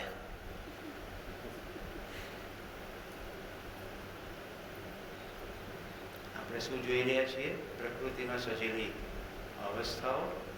આપણી માન્યતાગત આ અવસ્થાઓનું આપણે કરી રહ્યા છીએ તે શોષણ, અને શોષણને અંતર્ગત ઊભી થયેલી સ્થિતિ. બધો તાળો મળી રહ્યો છે. દર વર્ષે પર્યાવરણ દિને વૃક્ષો વાવો એટલું બોલવાથી અને વૃક્ષ વાવવાથી પૂરતું થશે? આપણામાંથી ઘણા સંતોષ માની લે છે કે વૃક્ષો વાવી દીધા, મેં તો મારું કામ કરી નાખ્યું. ના, આખી જીવનશૈલી જોવી પડશે. આપણી જીવનશૈલીમાં આવર્તનશીલતા કેટલી, બસ એ જોવું પડશે. જેટલી વસ્તુઓ તમે વારંવાર વાપરી શકો એટલી વાપરો તો આવર્તનશીલતા તરફનો પગલું થાય. આવશ્યક સુવિધા, એના થકી નિરંતર સુખ. આટલું જ કાર્યક્રમ છે જીવવા માટે. જરૂરી સુવિધા. સુવિધાની આગળ એક વધારાનું એડજેક્ટિવ વધી ગયું, જરૂરી સુવિધા. એટલે સુવિધાનો કોઈ જ વિરોધ નથી. તમારે કાર્યક્રમના ભાગરૂપે તમારે ટ્રાવેલ કરવાનું હોય તો તમે એના માટે વાહન લો, પણ વાહનને બીજા પડોશીને ચમકાવવા લો તો શું થાય? એને પર ઇમ્પ્રેશન પાડવા. સરસ ગાડી ચાલતી હોય પણ કે હવે નહીં, હવે બદલી નાખીએ મોડલ. આવું બલ્કમાં થાય એટલે શું થાય? જેટલા બધું વાહનો એટલું બધું ધુમાડો, એટલું પદાર્થ અવસ્થાની પથારી પડી જાય કે નહીં? દરેક વસ્તુ બનાવવા માટે પાણીનો તો ઉપયોગ થાય જ, એટલે પાણીનું શોષણ થાય અને માનવીય શ્રમ.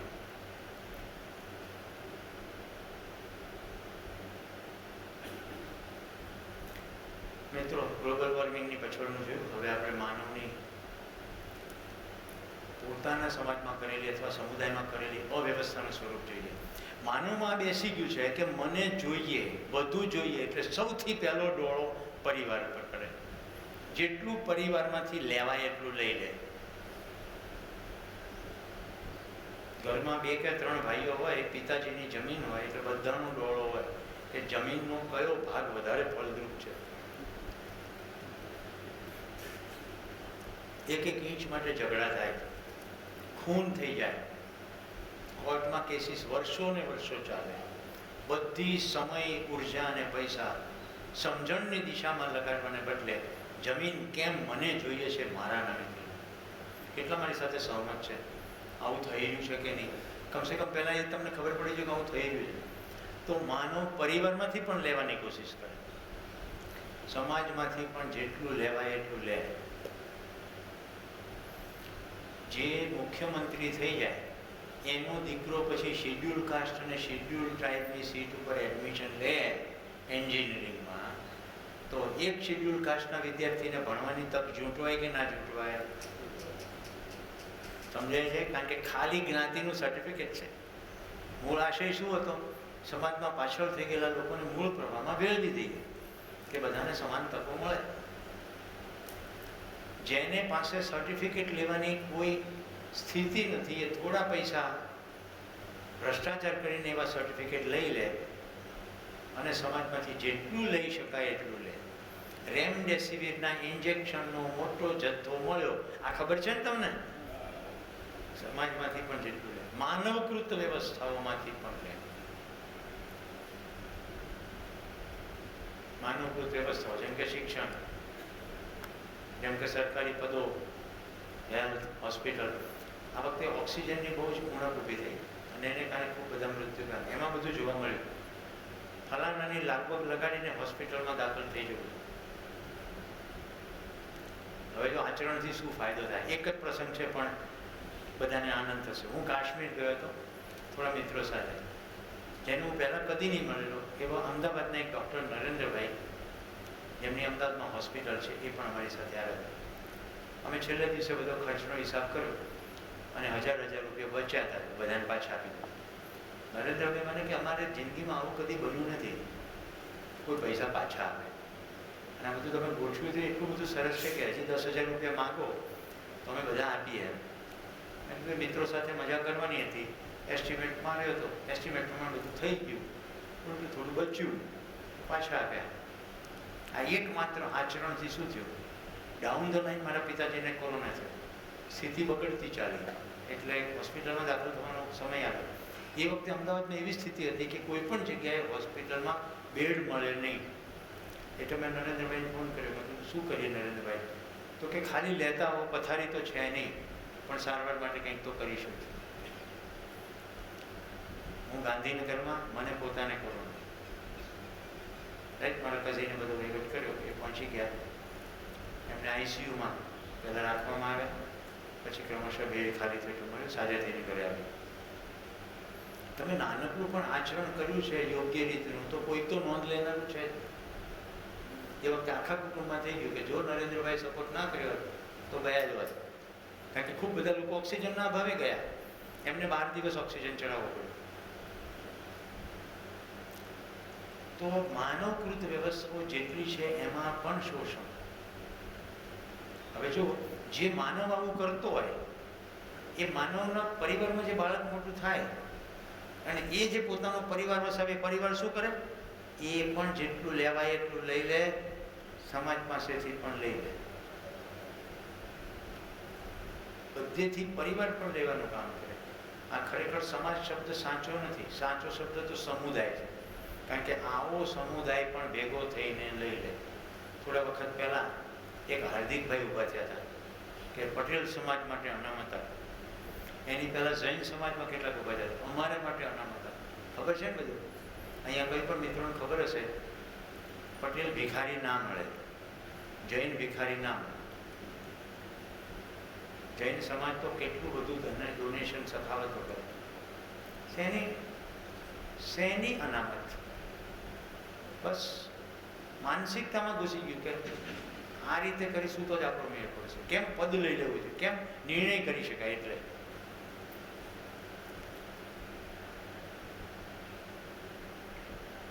હવે બધા માટે અનામત રાખીએ તો જેને અનામત નથી એના માટે અનામત રાખવી પડશે.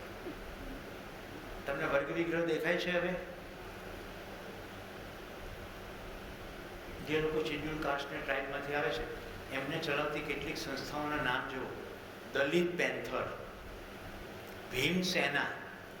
હવે કોઈ સેના સાથે મૈત્રી કરે? કોઈ ટાઈગર કે પેન્થર સાથે મૈત્રી કરે? મૂળ સમાજમાં ભેળવવાની વાત તો એક બાજુ રહી, ઉલટા બધા એમ કે છે એ તો પેલો છે, હવે બોલાય નહીં ને એટલે કે પેલો છે, એમ કરીને જુદારૂપ છે, મૂળ પ્રવાહમાં ભળતા નથી. તો વ્યક્તિએ પોતે જ નક્કી કરવું પડે કે ભાઈ હું આર્થિક રીતે હવે સક્ષમ છું, હવે મારે અનામતની આવશ્યકતા નથી, સ્વેચ્છાએ હું મારી અનામતનો ત્યાગ કરું. એમ કરે તો સમાજની અંદર એનું સન્માન થાય કે અપમાન થાય? બધા એને પોતાના ઘરે આમંત્રણ આપે કે જાકારો આપે? મિત્રો, મારે એક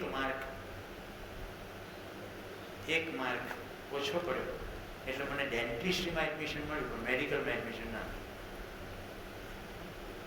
એટલે જ્યારે હું એલડી એન્જિનિયરિંગમાં ભણતો હતો ને ત્યારે અનામત વિરોધી આંદોલન થયું. એમાં હું અમદાવાદનો મણિનગરનો લીડર હતો.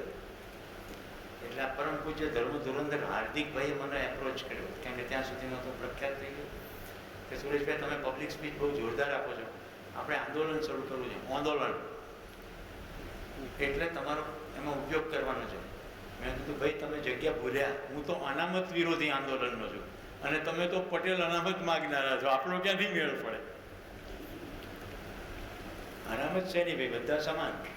ત્યારે જવાનીનું જોશ હતું, ખબર નહોતી કે મૂળ પેઢીમાં વ્યવહારની વાત છે.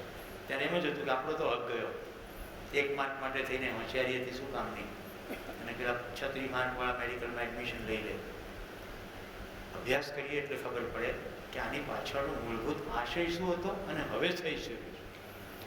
મિત્રો, હું માનું છું જો તમને આ સમજાઈ ગયું હોય કે માનવ પોતાના પરિવારમાં પણ શોષણ કરે,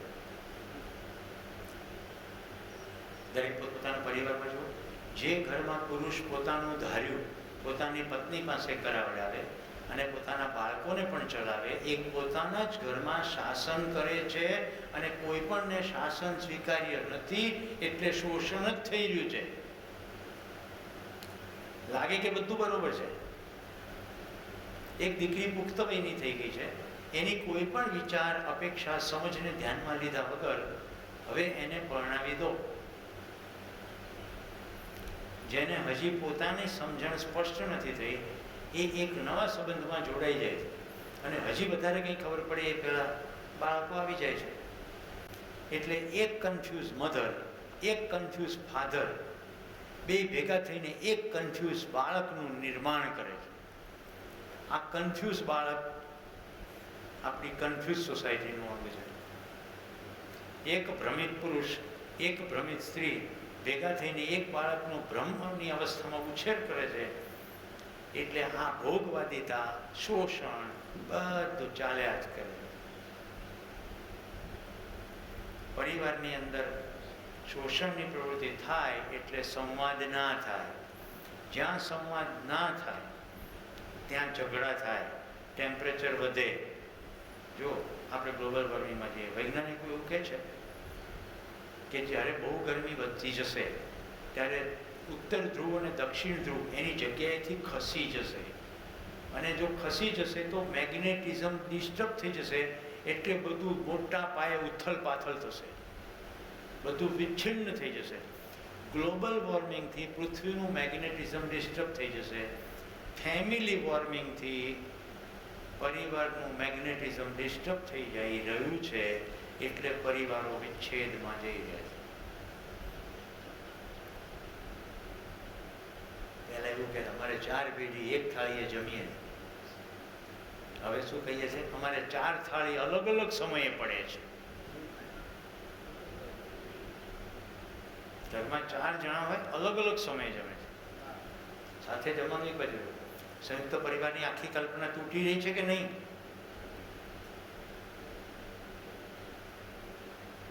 હું એવું નથી કહી રહ્યો કે સંયુક્ત પરિવાર સારો છે અને વિભક્ત પરિવાર ખરાબ છે.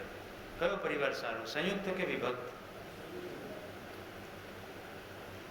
તમારે જવાબ આપવાનો છે. તમે કેટલી શિબિર કરી ખબર પડશે. સંયુક્ત પરિવાર સારો કે વિભક્ત પરિવાર સારો? જે પરિવારમાં સમાજ છે એ સારો. સંયુક્ત પરિવાર સારો કે વિભક્ત પરિવાર સારો? આપણે બીજો પ્રશ્ન પૂછીએ, ઋતુન પૂછીએ, તમને ચાવી મળે. કેવો હસબન્ડ સારો? પૈસાદાર હસબન્ડ સારો કે એને માઇક આપો? જેને ગાડી બંગલા હોય, ચાર્ટર્ડ એકાઉન્ટન્ટ, એન્જિનિયર, ડોક્ટર હોય, એવો હસબન્ડ સારો કે કેવો સારો? સમજદાર હસબન્ડ સારો.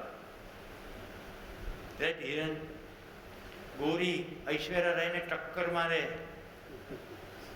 એવી પત્ની સારી કે સમજદાર? સમજદાર. જો પતિ સમજદાર સારો, પત્ની સમજદાર સારી, તો સંયુક્ત પરિવાર સારો કે વિભક્ત પરિવાર સારો કે સમજદારીપૂર્વક, બહુ પરફેક્ટ દિનેશભાઈ બોલે, સમજદારીપૂર્વક જીવવા વાળો પરિવાર સારો? સમજદારી, જવાબદારી, ભાગીદારી, ઈમાનદારી. સમજદારી થઈ એટલે વ્યક્તિ પોતાની જવાબદારી સ્વીકારે. એક સ્ત્રી જવાબદારી સ્વીકારે કે મારે ઓફિસમાં નોકરી કરવા જવું નથી, પણ આખા પરિવારની સ્વસ્થતાની જવાબદારી હું સ્વીકારું છું.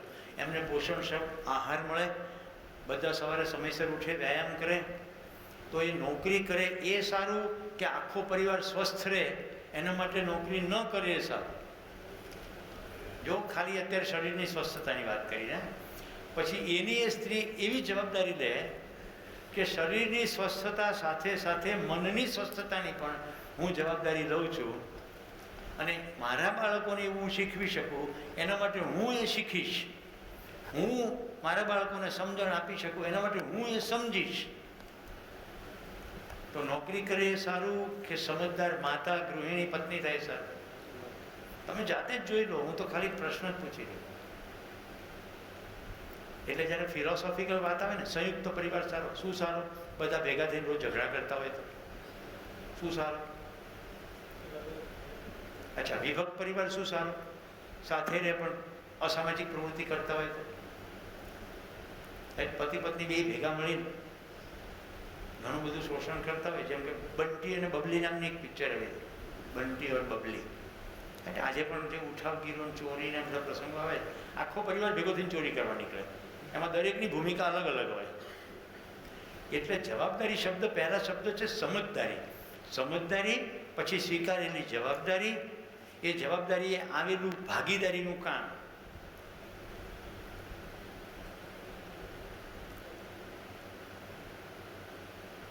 હવે હું આ શિબિર ચલાવું, રાઈટ, મારા પત્ની શિબિર ચલાવતા નથી, પણ સમયે સમયે મારું પોષણનું ધ્યાન રાખે, તો જવાબદારી તો બંનેની છે સમાજ માટે, પણ એની ભાગીદારી મારા પોષણની અને મારી જવાબદારી અને ભાગીદારી આ સમજણની. ખ્યાલ આવી ગયો? હવે આ ભાગીદારી કેવી રીતે બજાવવી પડે? ઈમાનદારી. આ રાંધી લ્યો, ખાઈ લ્યો, ખાવું હોય ખાવ ને, તેલ લેવા જાઓ, તો ઈમાનદારી પૂર્વક કરી કહેવાય કે લાલિયાવાડી કરી કહેવાય? જે ઘરમાં 4 થાળીઓ અલગ અલગ સમય પડે, હા, કોઈક મર્યાદા એવી હોય કે કોઈ વ્યવસાય એવો છે કે ઘરમાં જમવાના સમયે વ્યક્તિ વ્યવસાયમાં છે તો નહીં જમી શકે, પણ તો મન અલગ નથી, સ્પષ્ટતા છે, રાઈટ. પણ ના, તમારી જોડે તો જમવાનું ભાવે જ નહીં, હું તો મારા પ્રમાણે જમું, મારે આ સિરિયલ તો જોવાની જ છે. જીવન વિજય શિબિરમાં એક ભાઈ મળ્યા, ખૂબ નજીકની મૈત્રી થયા પછી એણે મારું એનું દિલ ખોલ્યું કે મારા ઘરમાં 3 રૂમ, પિતા એના રૂમમાં આખો દિવસ કોમ્પ્યુટરની અંદર જાત જાતનું જોયા કરે, મમ્મી એના રૂમમાં આખો દિવસ ભજન કીર્તન ને સત્સંગ જોયા કરે. અમે લોકો જમવાના સમયે ભેગા થઈએ અને જમતી વેળાએ અમારા ટેબલ ઉપર સંપૂર્ણ મૌન હોય.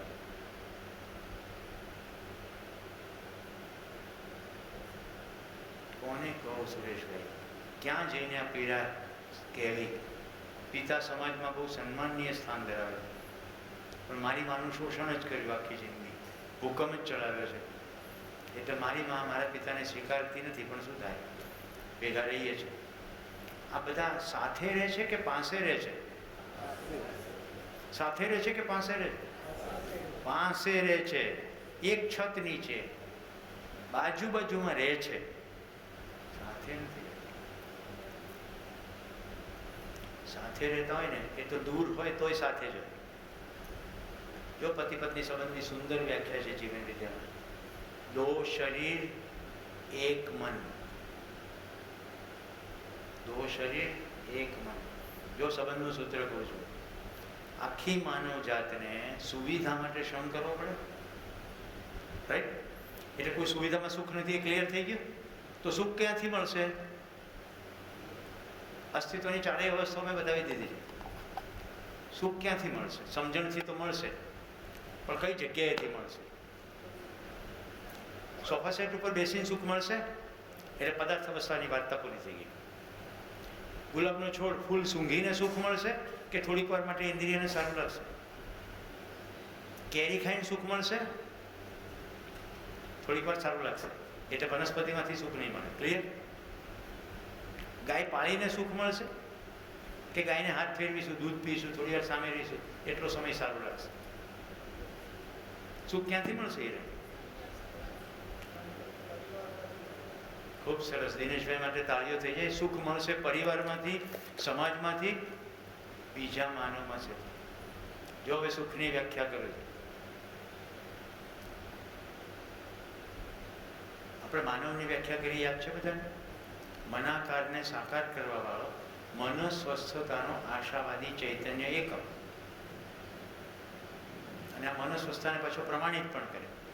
એટલે મનાકારને સાકાર કરવા વાળો, મન સ્વસ્થતાનો આશાવાદી અને પ્રમાણિત કરવા વાળો ચૈતન્ય એકમ યુનિટ એટલે માનવ. तो मानव के साथ सुख पाने के लिए किया गया व्यवहार तृप्ति देगा. रिपीट करो.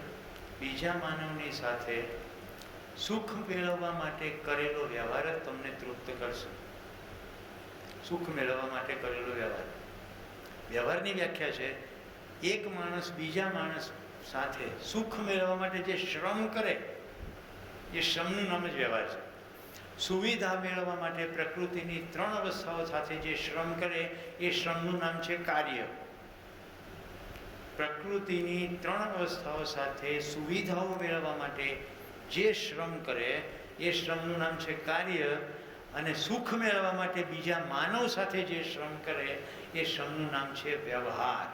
વ્યવહાર એટલે કવરમાં 101 રૂપિયા નહીં. તો પ્રકૃતિ દર્શનમાં 4 અવસ્થાઓ અને જો કેટલું અદ્ભુત સજ્યું છે. સુવિધા જોઈએ છે, 3 અવસ્થાઓ સાથે શ્રમ કરો. સુખ જોઈએ છે, માનવ સાથે શ્રમ કરો. આ હું તમારી સાથે કાર્ય કરી રહ્યો છું, વ્યવહાર કરી રહ્યો છું. તમારી સાથે આ સમજાવવામાં મારી સુખની અનુભૂતિ મને થઈ રહી છે તો વ્યવહાર. નહીં તો બોલવું એ પણ કાર્ય, આ પેનથી લખવું એ પણ કાર્ય, કશું બતાડવું એ પણ કાર્ય. અંદર એકદમ સ્પષ્ટતા થવી જોઈએ. બીજા માનવને ચલાવી શકાય નહીં. કોઈને શાસન સ્વીકાર્ય નથી. બીજા માણસને ચલાવી શકાય નહીં. पीरियड. तो एक इंसान का दूसरे इंसान के साथ सुख पाने के लिए किया गया श्रम बराबर व्यवहार. આપણે શું કરીએ છીએ? વસ્તુ અને સાધનો સાચવીએ છીએ અને માણસોને વાપરીએ. કરવું શું જોઈએ? પૈસા વાપરવા જોઈએ, માણસો સાચવવા જોઈએ. આપણે શું કરીએ છીએ? પૈસા સાચવીએ છીએ અને માણસોને વાપરીએ છીએ. પછી કે જોમતું નથી. ચોથી જોમ.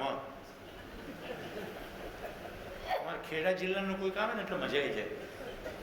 શિબિરમાં રિસેસ પડે એટલે નજીક આવે 10 રૂપિયા પછી કે જોમી ગયું, જોમ્યું. એટલે મને બી મજા પડી જાય. જોમ્યું સાહેબ કે હવે જોમ્યું. પૂછવું છે કશું પ્રશ્ન? માઇક જવા દો. કોઈને કશું શેર કરવું હોય તો પણ કરી શકો. સુખનું સરનામું જો તમને એકવાર મળી ગયું ને પછી ટેસડો છે, પછી કામ જ કામ છે. આજે આ છેલ્લા સ્ટેટમેન્ટ સાથે તમને મેં એડ્રેસ આપી દીધું છે. શરીરની જરૂરિયાત પૂરી કરવા માટે પ્રકૃતિમાં પૂર્ણ વ્યવસ્થા છે. શ્રમ કરો એટલે સુવિધા પ્રાપ્ત. હવે તમે શ્રમ નથી કરતા તો શ્રમજીવીનું સન્માન કરો. એ તો માણસ છે, એની સાથે વ્યવહાર કરો. અમે થોડા મિત્રો ભેગા મળીને એક પ્રોજેક્ટ ઉપાડ્યો કે આપણે ખેડૂતો પાસે જવું, એમની સામે હાથ જોડીને ઊભું રહેવું. એવા ખેડૂતો પાસે જવું જે ઓર્ગેનિક ખેતી કરતા હોય. એ જે પૈસા કે એ પૈસામાં એ વસ્તુ લઈ લેવી અને પછી બધા મિત્રોને એ વેચવી અને વહેંચવી. એમાં એમને કહેવું કે ભાઈ આ ખેડૂત પાસેથી લીધી, આ એનું નામ નંબર. પછી વેબિનાર કરે અને ખેડૂતને ભેટો કરાવે કે ભાઈ તમે લો છો તો આ કોની પાસેથી આવે. એમાં વચ્ચે વ્યાજબી નફો રાખો જેથી આ પ્રવૃત્તિ ચાલતી. હું જેતપુર ગયો, કાનજીભાઈ ખાલી ફોનથી પહેલાં વાત કરી હતી. એમની વિશ્વસનીયતાની ખાતરી કરી હતી. અમે ત્યાંથી હળદર લીધી હતી. એટલે ખેડૂતને મળવા જવાનું થયું એટલે કાનજીભાઈએ ફોનમાં જ કહી દીધું, સુરેશભાઈ સપરિવાર આવજો અને જમવાનું અહીંયા જ છે. હવે તમને વાલ ના આવે તો બીજું શું આવે? કે સમજણનું એટલું બિંદુ તો છે જ. યસ, માઇક નજીક રાખીને એક પ્રસંગ શેર કરવો છે. મતલબ મારો ખોડો ભરાયો એટલે અમારે એવો રિવાજ છે કે સાસરીમાં નહીં રહેવાનું, પિયરમાં રહેવાનું. પણ હવે મારી જોબ ચાલુ જ છે અને મારે થોડુંક શ્રમ જોઈએ છે તો હું ત્યાં મતલબ જે અમારી હોસ્પિટલ છે ત્યાં જ એક રૂમમાં રહું છું. હવે અઠવાડિયા પહેલાં અમારો નવો સ્ટાફ આવ્યો. હમણાં બદલી થઈ છે લોકોની, તો 3 સ્ટાફ નવો આવ્યો. એમાં એક સિસ્ટર હતા, 2 બ્રધર હતા. હવે બ્રધર હોય રાત્રે જઈ શકે ત્યાંથી, પણ આદિવાસી વિસ્તાર છે એટલે સિસ્ટર ઇવનિંગ કરીને નાઇટમાં એમનું ત્યાં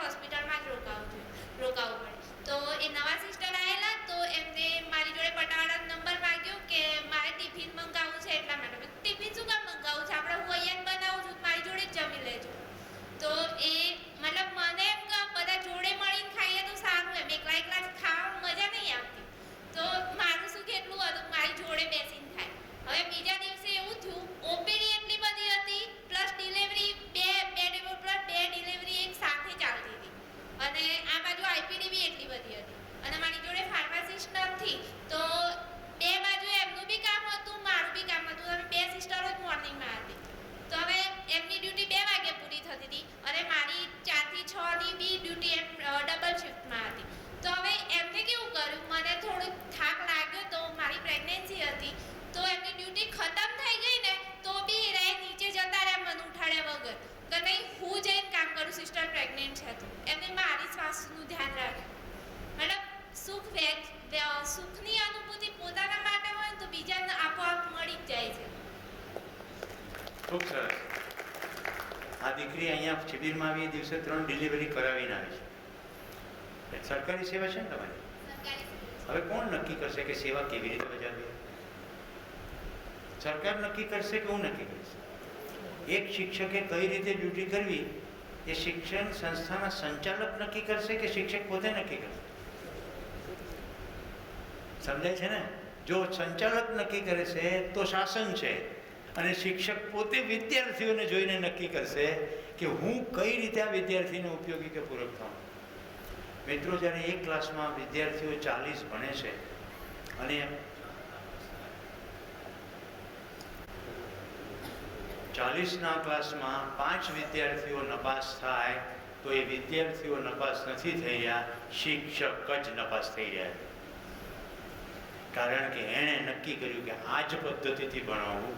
જ્યારે કે બાળકો તો વિવિધ છે, બધાની સ્થિતિ અલગ હોય, કેટલાકનું ધ્યાન જ ન જતું હોય. શિક્ષકની ખૂબી એ છે કે શિક્ષણની પ્રક્રિયામાં પ્રત્યેક બાળકનું ધ્યાન આકર્ષણ કરી શકે, અને પરિવારમાં માનવની ખૂબી એ છે કે પરિવારના તમામ સદસ્યોનું એ સચ્ચાઈ તરફ, વાસ્તવિકતા તરફ ધ્યાન આકર્ષિત કરી શકે. એ ધ્યાન આકર્ષિત કરી શકાય બોલીને, આચરણથી, સમજાવીને, મિત્રોની મદદ લઈ. एक इंसान दूसरे इंसान से समझेगा कि पशु पक्षी से समझेगा? આપણે વાર્તાઓ લઈ લો. પંચતંત્રની વાર્તા. એક હાથી હતો, એને ગધેડાને કહ્યું, આવી વાર્તાઓ છે.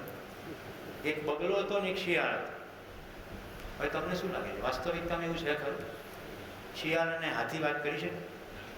એક જમાનામાં તમે ગોળીઓ પીવડાવી દીધી આ બધા વડીલો. હવે એનું છોકરું તો મોબાઈલ વાળું હોતું હશે કે બગલો શિયાળ કોઈ વાત કરે? ના કરે. આ વાર્તામાં દમ નથી. હવે તમારું શાસન ચાલતું હોય એટલે ઊંડી નીચે કરીને સાંભળી તો લે, પણ અંદર વિચાર કરો બાપાને કઈ જાજી સમજણ પડતી નથી. જ્યારે બોલવાનું હાથમાં પાવર આવે તો કે તમે હેઠા બે આવો, તમને નહીં સમજણ પડે. માતા પિતાને ખબર જ ના પડે આપણે લોચો ક્યાં પડ્યો. મિત્રો, વાર્તાઓ નવેસરથી બનાવવી પડશે. અને એ વાર્તાઓ કેવી રીતે બનાવીશું? કોઈ રિયલ માણસની જિંદગી પરથી. કારણ કે માણસ સમજશે તો બીજા માણસ પાસેથી સમજશે, એ કૂતરા બિલાડા પાસેથી સમજશે નહીં. જ્ઞાન અવસ્થા છે, માનવાની ક્રિયા નહીં, જાણવાની ક્રિયાની સંભાવના છે. જે વિદ્યાર્થી શિક્ષકને બહુ જ પ્રશ્નો પૂછે એ શિક્ષકની છાતી 56ની થવી જોઈએ. એ ખુશીથી ભરાઈ જવો જોઈએ કે આ વિદ્યાર્થીને મારામાં એવી જગ્યા દેખાય છે કે અહીંયાથી મને જવાબ મળશે. ધન્ય થઈ ગયો હું કે મને પ્રશ્ન પૂછ્યો. હવે આપણી સ્કૂલોમાં જઈએ, શું જોવા મળે? રહેવા દેતા સમજણ નહીં પડે કે આપણે પૂછપૂછ કરે. ઠીક છે કે પહેલેથી શટર બંધ કરી નાખે કે તને સમજણ નહીં પડે. એટલે વિદ્યાર્થી શું સાંભળે છે? તને સમજણ નહીં પડે, તને સમજણ નહીં પડે. ધોરણ 1થી સાંભળતો મોટો થાય ને પછી જીવન વિદ્યા શિબિરમાં આવે અને સુરેશ પટેલ નામના પ્રબોધક કે સમજ્યા એટલે એની અંદરથી જવાબ આવે આપણને સમજણ નહીં પડે. એટલે સાંજની ગોષ્ઠીમાં શું કે સુરેશભાઈ તો કહે છે પણ કંઈ સમજણ પડતી નથી. પ્રોગ્રામ જ થઈ ગયો, તને સમજણ નહીં પડે.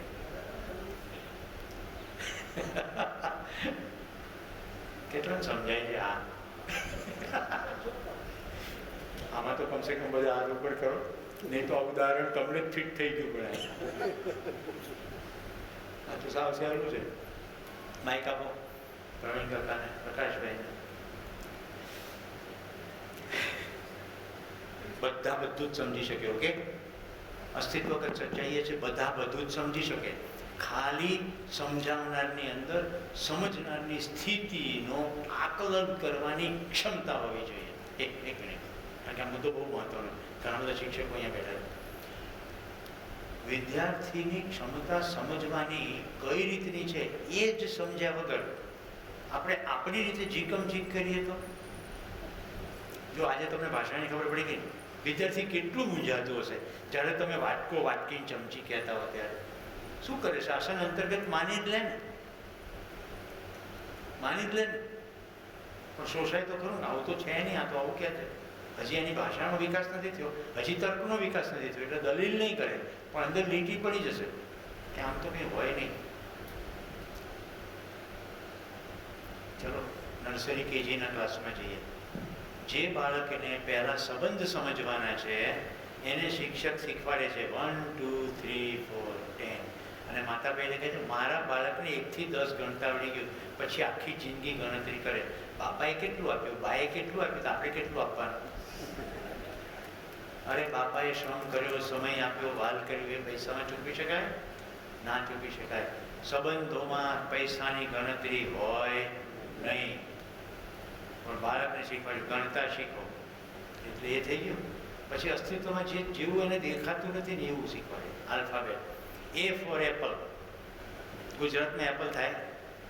ના થાય. હવે મળે છે એટલે ઠીક વાત છે કે તમે બજારમાંથી બતાવી શકો. હું 10મા ધોરણમાં માઉન્ટ આબુમાં નિશાળના પ્રવાસમાં ગયો ત્યારે પહેલી વાર ફણસનું ઝાડ રઘુનાથજી મંદિરમાં જોયું. ત્યારે ખબર પડી કે હણો કોનો હતો, કે ફણસનું હણો. ત્યાં સુધી ફણસ કોઈ દિવસ જોયેલું નહીં. ચોપડીની અંદર ફણસનું ચિત્ર બતાવે. હવે આખી આલ્ફાબેટ જોઈ લો, ABCD. અંગ્રેજી પણ જોઈ લો, હિન્દી પણ જોઈ લો, ગુજરાતી પણ જોઈ લો, એટલે ખબર પડશે કે કેટલો નિશાળમાં ત્રાસ થતો હશે બાળકને. D for donkey. અમારા ગાંધીનગરની ચૈતન્ય સ્કૂલમાં D ફોર ડોંકી. ગાંધીનગરમાં ગધેડા ક્યાંય જોવા મળે નહીં. મારા જેવાને કોઈ પ્રશ્ન પૂછે તો હું તો બહાર નીકળો, ઢગલાબંધ મળશે. હું તો મજાકમાં બોલું, તમને ખબર પડી ગઈ હશે. વતન છે ને ભાવનગર જિલ્લો. અમારો ભાવનગર જિલ્લો પ્રખ્યાત છે. ગાંડા, ગધેડા અને ગાંઠિયા. ઘોઘા સર્કલ. જો કે ભાવનગર શહેરમાં જન્મ્યો નથી, મોટો નથી થયો, તો અમદાવાદ મોટો થયો. પણ મુદ્દો નર્સરી કેજીમાં આ શીખવાડીએ, 6ઠું 7મું ધોરણ આવતા આવતા નાગરિક શાસ્ત્ર શીખવાડીએ, ધારાસભા વિધાનસભા બધું શીખવાડીએ. અને જ્યારે મત આપવાનો સમય આવે ત્યારે જે તમે પૂછો કે ધારાસભા વિધાનસભા રાજ્યસભામાં ફરક શું, કંઈ જ ખબર. જેને વોટનો અધિકાર નથી એને નાગરિક શાસ્ત્રમાં આપણે ભારતનું રાજતંત્ર બનાવીએ. જેની સમજ ઇતિહાસમાંથી માણસ જાતે શું શીખવાનું એવી વિકસિત નથી થઈ, એને અંગ્રેજોને મોગલોનો ઇતિહાસ બનાવી છે. ખ્યાલ આવે છે શિક્ષણમાં ક્યાં ડખા છે? એક શિક્ષક અભ્યાસક્રમ ભણાવે છે, પણ અભ્યાસક્રમ બાળકને ક્ષમતાને અનુરૂપ છે? એનો જિંદગી સાથે ક્યાંય અનુબંધ છે?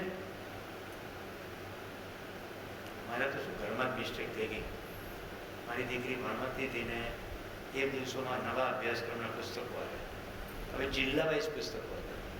હવે ગાંધીનગર જિલ્લાનું પુસ્તક જ નહીં પ્રકાશિત થયેલું, એટલે એ પુસ્તક હતું નહીં ને નિશાળેથી હોમવર્ક આપ્યું.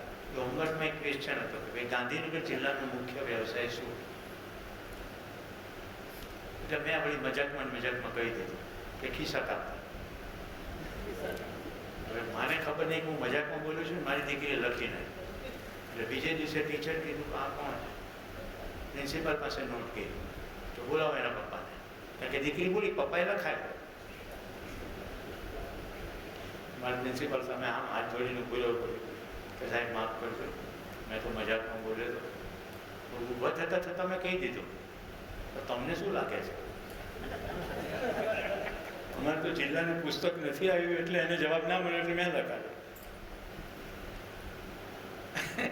મારું સમજાય છે?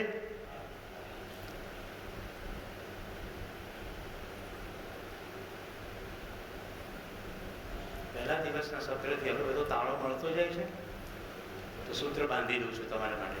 બાળક નાનુંથી મોટું થતું જાય તો માતા પિતાઓની માન્યતાઓને સ્વીકારે, કારણ કે માતા પિતાનું શાસન ચાલેલું છે. નંબર 1. પછી નિશાળમાં જાય તો શિક્ષકોની માન્યતાઓનો સ્વીકાર કરે, અને પછી સમાજમાં થતી ઘટનાઓ જુએ, એમાંથી એ માન્યતા સ્વીકારતું જાય.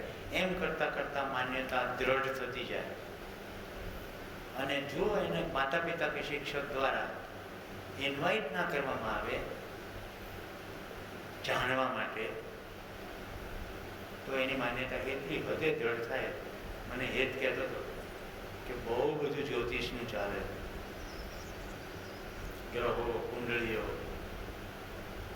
એક દીકરી 32 વર્ષની ઉંમરની શિબિરમાં મને રિસેસમાં કે મારે તો હારી 7 વાર લગ્ન કરવા છે, પણ મારા બાપા કુંડળીમાંથી બહાર આવે તો મારા લગ્ન થાય ને, આક્રોશ સાથે. હવે મને કહો, વયમાં સંતાન આવે તો માતા પિતા એને માર્ગદર્શન આપવાનું, રાઈટ? એની જગ્યાએ માતા પિતા નક્કી કરશે કે કયા ગ્રહો સેટ થાય ત્યારે અને એની જોડ પણ નહીં. અંબુજા સમિટના એક મોટા અધિકારી, એમને પોતાની દીકરી નાની ઉંમરમાં ગુજરી ગઈ, એટલે મારી દીકરીને પોતાની દીકરી માની. એ કે મારે સ્નેહાના જન્માક્ષર જોવડાવવા જ છે. અરે મેં કીધું અમારે જન્માક્ષરમાં માનતા નથી, તમારે શું કામ જોવડાવવા? તો કે મારે જોવડાવવા જ છે, મારો હક નહીં, મારું જોવડાવવા. એટલે મેં કીધું મને સાથે લઈ જજો એટલે ખબર પડે. અમે સાથે બેઠા ને તો કોની પાસે જોવડાવીને ખબર છે? દ્વારિકાના મંદિરના પૂજારીઓની પરંપરા, મારા પ્રતિ બધાનો વારો આવે. ગુગળી બ્રાહ્મણ, એમાં નહીં ધનંજયભાઈ નામના ગુગળી બ્રાહ્મણને ત્યાં બેઠા. હિંચકે એ અને પત્ની જશોદાબેન બંને હિંચકતા કે આ તમે મંડાણા છો એટલે જોઉં છું, બાકી અમારા બેમાંથી એક કોઈના ગુણ મળ્યા નહોતા. મારા જશોદાના બધાએ મને ચડાઈ માર્યો. મેં તો ક્યારનું બંધ કરી દીધું છે, તમારા મૈત્રી છે એટલે તમને જોઈ દઈશ, બાકી આવું કંઈ હોય નહીં. અમારે કોઈ ગુણ મળતા નથી, છતાંય અમારા ઘરમાં કદી ઝઘડો થયો નથી. અમારા બંનેનું પ્રસન્ન થયું. પેલા ભાઈને થયો કે જોવાનો કંઈ અર્થ, પણ કેટલાની હિંમત હોય એવી કે જ્યોતિષનો વ્યવસાય છોડી દે અને સત્યના રસ્તે ચાલી નીકળે, જ્યારે કે પૈસા આવતા હોય, લોકો માન કરતા હોય. એક શિબિરમાં એક તારા પ્રશ્નનો જવાબ આપી રહ્યો. એક શિબિરમાં સોમભાઈ શિબિર રશદભાઈ SGVP નો એક જ્યોતિષી આવ્યા. સોમભાઈને શું કે આ તમે જે શિબિરનું પ્રબોધન કરો છો ને એ તમારા ગ્રહને કારણે જ છે. માને જ નહીં ને આખા શિબિરનું જેવી રિસર્ચ પડે ને, એટલે રેસિડેન્શિયલ પ્રોગ્રામ હોય એટલે રિસર્ચમાં કંઈક મને જ્યોતિષ જોતા આવડે, એટલે બધા શિબિરાર્થીઓમાં કોટ તો હોય ને, તો મને જોઈ આપો. એટલે પછી તો રોજ સિસ્ટમ ચાલે. અમે વિનંતી કરી કે આ રહેવા દો, આ જીવન વિદ્યાનો શિબિર છે, પણ શાસન ના કરાય એટલે રિક્વેસ્ટ જ કરાય. ચાલ્યું, શિબિર પૂરો થઈ ગયો. ત્યાં સુધી અમે એમની જીત પકડી રાખી. ઘરે ગયા, ઘરે તો જિંદગી સામે છે ને, અહીંયાથી બધું પડી ગયું હતું. અઠવાડિયામાં ખબર પડી ગઈ. અને પછી સોમભાઈ અમદાવાદમાં હતા, ભેટીને રડ્યા કે મેં તમારો ખૂબ વિરોધ કર્યો, પણ ખબર પડી ગઈ સાચું તો આ જ છે, આજથી આ ધંધો બંધ. જ્યોતિષ વિજ્ઞાન તરીકે એક સમયમાં હશે કે જેમાં ગ્રહ ગોળની ભૌતિક અસરો માનવીય શરીર ઉપર થાય એની સંપૂર્ણ સ્પષ્ટતા છે. શરીર ઉપર થયા, જીવન ભૌતિક નથી, ભૌતિક પ્રક્રિયા ના થાય, રાસાયણિક પ્રક્રિયા ના થાય, એ ભારહીન છે, એ કદી નાશ ના થઈ શકે. એટલે કોઈ ભૌતિક પદાર્થોને એની પર અસર ના થાય, શરીર પર અસર થાય. શરીર પર થતી અસરને જો જીવન જુએ તો એનામાં તાકાત છે સમજવાની કે અસરને કઈ રીતે હેન્ડલ કરવી. જેમ કે તમને વાગ્યું તો તમે જોઈ શકો ને અસર કે આ વાગ્યું. હવે રોદના રોવા, ચિંતા કરી મૂકવી, સામાન્ય ઈજાની અંદર 3 ધનુના ઇન્જેક્શન લઈ લેવા, કારણ કે પહેલા બી આપ્યા બરાબર ડૉક્ટર નહોતા, ત્રીજું લઈ લે. હું જે પણ પ્રસંગો કહું છું ને, આ બધા હવામાંથી નથી આવતા, બધા શિબિરમાંથી જ સાંભળવા મળે. 3 ધનુના ઇન્જેક્શન લેવાથી ફાયદો થઈ જાય. ડોઝ જેટલો એટલો જ હોય. જેમ દવાનું ખેતરોમાં થાય છે એવું ઘરે પણ થાય છે. અમારે એક મિત્રની દીકરી છે, એનો મેં તમને કેસ કીધો, મુંબઈ. શહેર માથું દુખે ને એટલે કોમ્બીફ્રામ લઈ લે. એટલી બધી કોમ્બીફ્રામ ખાધી કે એસિડિટી થઈ ગઈ, એટલે હવે એસિડિટીની દવા લઈ. માન્યતા શું ઘર કરી ગઈ છે કે હું આ દુખાવો સહન નહીં કરી શકું. જો એવી માન્યતાને શિફ્ટ કરી હું જરા જોઉં તો ખરો કે આ દુખાવો ક્યાં સુધી સહન થાય, થઈ શકે ને તો ફરક પડે.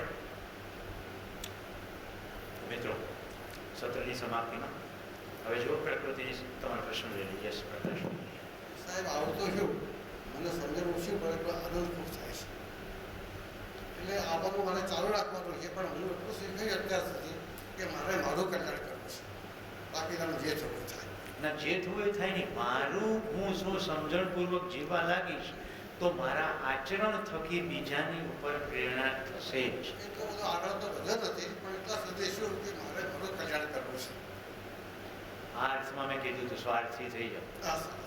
પણ આજે ખબર પડી ગઈ સ્વનો અર્થ હું એકલો છું નહીં, એટલે આજે મને અંગ છું. એટલે મેં આજે નક્કી કર્યું કે મારા ઘરમાં જે મારા સાસર બીજા સોંપી દેવું છે. બધું શાસન છોડી દેવું છે ને? ના, બીજા સૌ મહિના સૌ મારા બે છોકરા અને છોકરી છે મોટા. પહેલા તો છોકરા છોકરી કહો છો એટલે શરીરની વાત કરો છો, આપણે સંબંધની વાત કરીએ. મારે 2 દીકરા છે અને 1 દીકરી છે. જે લોકો છોકરા છોકરી શબ્દનો પ્રયોગ કરે છે એ લોકો શરીરની વાત કરે છે. હા, એવું જ છે. આપણે પણ આજથી જ ખબર પડી ને, મારે 2 દીકરા છે અને દીકરી છે. એટલે આજે નક્કી કર્યું કે એમને શાસન અલગ અલગ સોંપી દઉં મહિના માટે. એટલે શાસન તમે કરો ભાઈ. આ સારું થયું કે ખરાબ થયું? એક શાસન કરતા હતા, હવે 3 શાસન કરશે. ના, અલગ અલગ સોંપો ને. શાસન નહીં, શિબિર પૂરો થતાં થતાં સુધીમાં વ્યવસ્થાનું સૂત્ર સમજાઈ જશે. તમે 3 સંતાનોને સાથે બેસાડીને વ્યવસ્થાનું સૂત્ર સમજાવો. રાઈટ? કે પરિવારની વ્યવસ્થામાં મારી આટલી જવાબદારી, હું તમને સજેસ્ટ કરું છું તમે આટલી જવાબદારી લો. એ પ્રસ્તાવ મૂકો, એ જો જવાબદારી સ્વીકારી લે તો હસતા ખેલતા બધા જવાબદારી નિભાવશે. સિમ્પલ.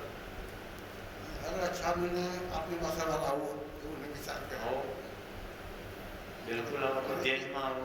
એક દવામાં 2 દવામાં તમારા અસર નહીં થાય, મારે દવા વધારે કરવી પડશે. આભાર, ધન્યવાદ.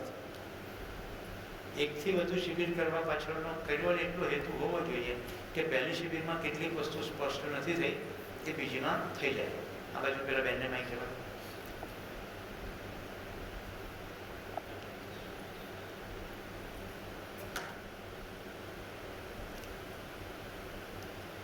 સર, આજે હું જે સમજી અને સવારે હું ગાડીમાં આવતી હતી ઈશુભાઈ સાથે, એટલે કાલનું સત્ર મેં નથી સાંભળ્યું, પણ એમને મને એવું કીધું કે મારે શાસન નથી કરવું, મારે એક યુનિટ બનાવવું છે. એ પોતે પોતાનો બહુ સારો વ્યવસાય ચલાવે છે. એ કાલે જે શીખ્યા એમને મને એવું કીધું, અને આજે હું શીખી. આમ તો હું વ્યવસાય એક સ્કૂલમાં, માધ્યમિક સ્કૂલમાં પ્રિન્સિપાલ છું, અને હું મારી જાતને ક્યારે હું પ્રિન્સિપાલ નથી સમજતી. હું એમ સમજતી હતી કે હું આ એક મારી સંસ્થા છે એને લીડ કરું છું, હું લીડર છું, અને મારી સાથે છે બધા, એ મારી સાથે રહી અને સ્કૂલ સારી આગળ ચલાવે છે. પરંતુ ઈશુભાઈની સાથે વાત થઈ અને મને એવું સમજાયું કે લીડરમાં ક્યાંક શાસન આવી જાય તો મારે શાસન નથી કરવું, મારે મારી સ્કૂલનું એક યુનિટ બનાવવું છે, અને મારી યુનિટની અંદર બધા જ એવા સમજદારીપૂર્વક વર્તે કે પોતાની જવાબદારી અને બધા એ પોતાનું કર્તવ્ય વહન કરે. એટલે આજે મને આવું સરસ એક વિચાર સાંભળ્યો છે, એનો હું ભવિષ્યમાં મારા જીવનમાં અને મારી સાથે રહેનારી બધા જ વ્યક્તિઓ સાથે હું એને શેર કરીશ, અને એવું સમાજનું નિર્માણ કરવાનો થોડા ઘણા અંશે પ્રયત્ન કરીશ. Thank you. હવે જોઈ લોકો પદ ઉપર બેઠા છે કે વ્યવસાયમાં બડા પોઝિશન પર છે, એ લોકો શું સમજવાનું? પહેલો પોઈન્ટ નંબર 1, 780 કરોડ જેવો હું પણ એક માનવ છું. આપણા પાસે ને એક અહમ છે, હું વિશિષ્ટ છું. આ વિશિષ્ટતા બધી તકલીફ ઊભી કરે છે. હું પણ બીજા માનવ જેવો માનવ છું. મારો જે રીતે ઉછેર થયો એટલે મારી પાસે કેટલીક સૂચનાઓ છે, મારી પાસે કેટલીક સ્કિલ છે. આ ક્લિયર થાય છે? મેડિસિન એક સ્કિલ છે, ટીચિંગ એક સ્કિલ છે, એન્જિનિયરિંગ એક સ્કિલ છે. પણ મારી સ્કિલ સમગ્ર અસ્તિત્વની વ્યવસ્થાના અર્થમાં જો ના વપરાતી હોય તો હજી મને સમજણ પૂરી થઈ. આવું જ્યાં સુધી સ્વીકારીએ નહીં ને ત્યાં સુધી સમજણના રસ્તે આગળ નહીં જવાય. આપણે જ્યારે એવું માનીએ કે મને તો સમજણ પડી ગઈ છે, આ બીજા જ સમજતા નથી, તો જ્યાં સુધી આ બીજા આવ્યા કરે છે ને ત્યાં સુધી હજી આપણે આપણી જાતને વિશિષ્ટ માનીએ. અને એકલાથી કશું થવાનું નથી. જે થવાનું છે તો સમુદાયમાં થવાનું. એટલે હું હવે મારી કૌશલ્યને અનુરૂપ મારી ભાગીદારી નક્કી કરીશ. જવાબદારી તો કહી ગઈ સ્પષ્ટ કે સમજણપૂર્વક જીવવું છે, સુખી થવું છે. હવે ભાગીદારી નક્કી કરીશ. તો બેન, તમે લીડરશિપ પોઝિશનમાં છો, એ પોઝિશનમાં કેટલાક કૌશલ્યો આવે, તો ભાગીદારી નક્કી કરો. મારે શું કરવું?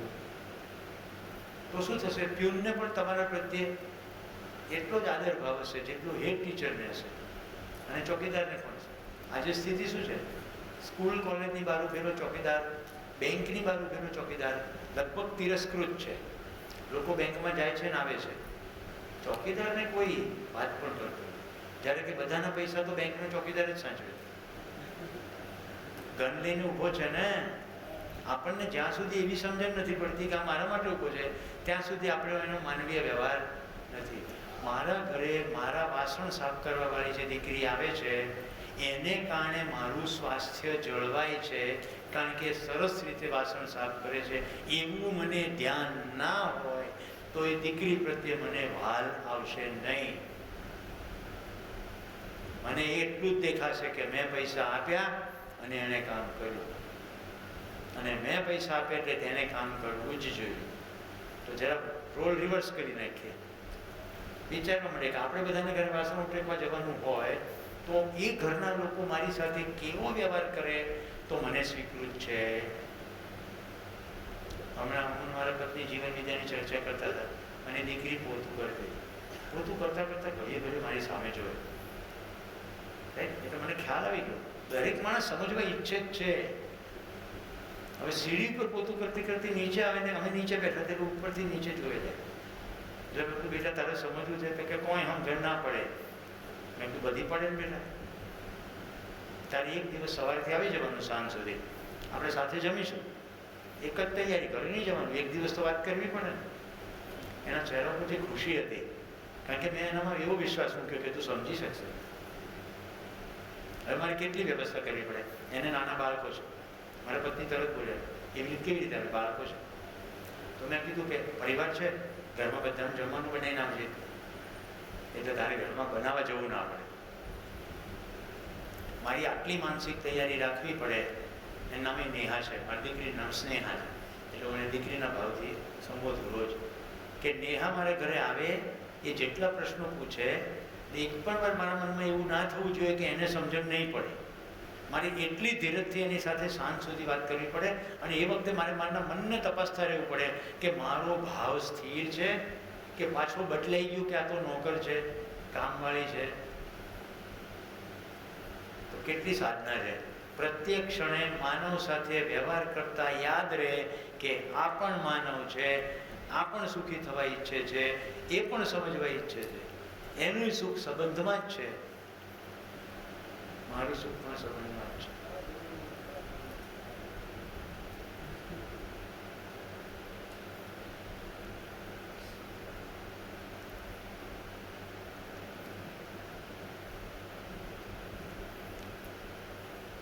साधन में सुख होता नहीं है, सुख तो मन की एक कला है, तू साधन की क्यों हो गई. એવું એક હિન્દી પિક્ચરનું ગીત હતું, થોડું બદલીને કીધું. ઓકે, તો ઋતુબેન, કાર શેના માટે વાપરવાની? કાર હોય કાર, એ શેના માટે વાપરવાની? માઇક આપો ઋતુ સુધી. આ બાજુ પછી અમે પૂછીએ પલક, પહેલા બહેનોનો વારો, પછી આ બાજુ કલ્પેશ અને સોમભાઈ તમારો વારો. કાર શેના માટે વાપરવાની?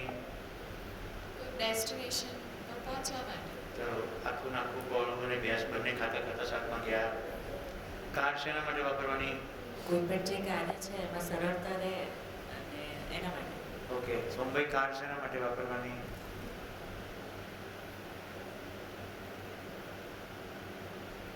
નહીં, ઈશિતાને આપો. ચલો, કાર શેના માટે વાપરવાની? સુવિધા છે. પણ શેના માટે વાપરવાની? એકદમ જવાબથી નજીક છો. પાછળ આપો દિનેશભાઈ. કાર એ સુવિધા છે, પણ કાર શેના માટે વાપરવાની? આવશ્યકતાની પૂર્તિ માટે. કઈ આવશ્યકતા? સુવિધા કીધું એટલે આવશ્યકતા તો થઈ ગઈ. દૂરગમન, દૂર એ તો થઈ ગયું, એ તો કારનું ફંક્શન છે. કારને વાપરનાર તો હું છું. એ કઈ થઈ ગયું ને, આવશ્યકતા, જરૂરિયાત, દૂરગમન. કાર વાપરવાની શેના માટે? કારનો હેતુ કહું છું, કારનું કામ નથી કહેતો. ભાવ જીવન ખીલવવા માટે. પોતાની સમજણના વિકાસના અર્થમાં પ્રત્યેક સુવિધા વાપરવાની છે, કાર જ નહીં. આ પણ એક કાર તો છે. આ કારને ચલાવીને હમણાં ભોજનશાળામાં જઈશું. શું કામ જઈશું? શરીર સ્વસ્થ રહે તો સમજણમાં અગ્રસર થવાનું. શરીર સ્વસ્થ રહે એટલે એટલું ઠાંસીને ના ખાઓ કે 2:30 વાગે ક્લાસમાં આવી જ ના શકો. ખ્યાલ આવે છે તમને? એમ કે કારની વાત થાય છે. આ પણ એક તો કાર જ છે. અને આ કલ્પના મારી નથી. આપણી પાસે જૂના દર્શનમાં કલ્પના છે. આ રથ છે, હું રથી છું. 5 ઇન્દ્રિયો ઘોડા છે, મન એની ઉપરની લગામ છે. સાંભળ્યું છે ને ક્યાંક? તો આ શરીર સાધન છે, સુવિધા છે. એનો ઉપયોગ સમજણ પ્રાપ્ત કરવા અર્થે છે. તો એક જગ્યાએથી બીજી જગ્યાએ જઈશું તો પણ હેતુ ફિક્સ સમજવું છે. કોઈકને લઈ જઈશું તો પણ હેતુ ફિક્સ સમજવું છે. કોઈક સમજવાના અર્થમાં જેને કારની આવશ્યકતા છે એને આપી તો પણ સમજવું છે. ટ્રાન્સપોર્ટેશન તો એક લિટરલ નોર્મલ ફંક્શન છે. જો આ ખબર હોય ને તો કારનો સદુપયોગ થાય, નહીં તો કારમાં બાટલાના બોક્સની હેરાફેરી થાય. ધન્યવાદ. નમસ્કાર.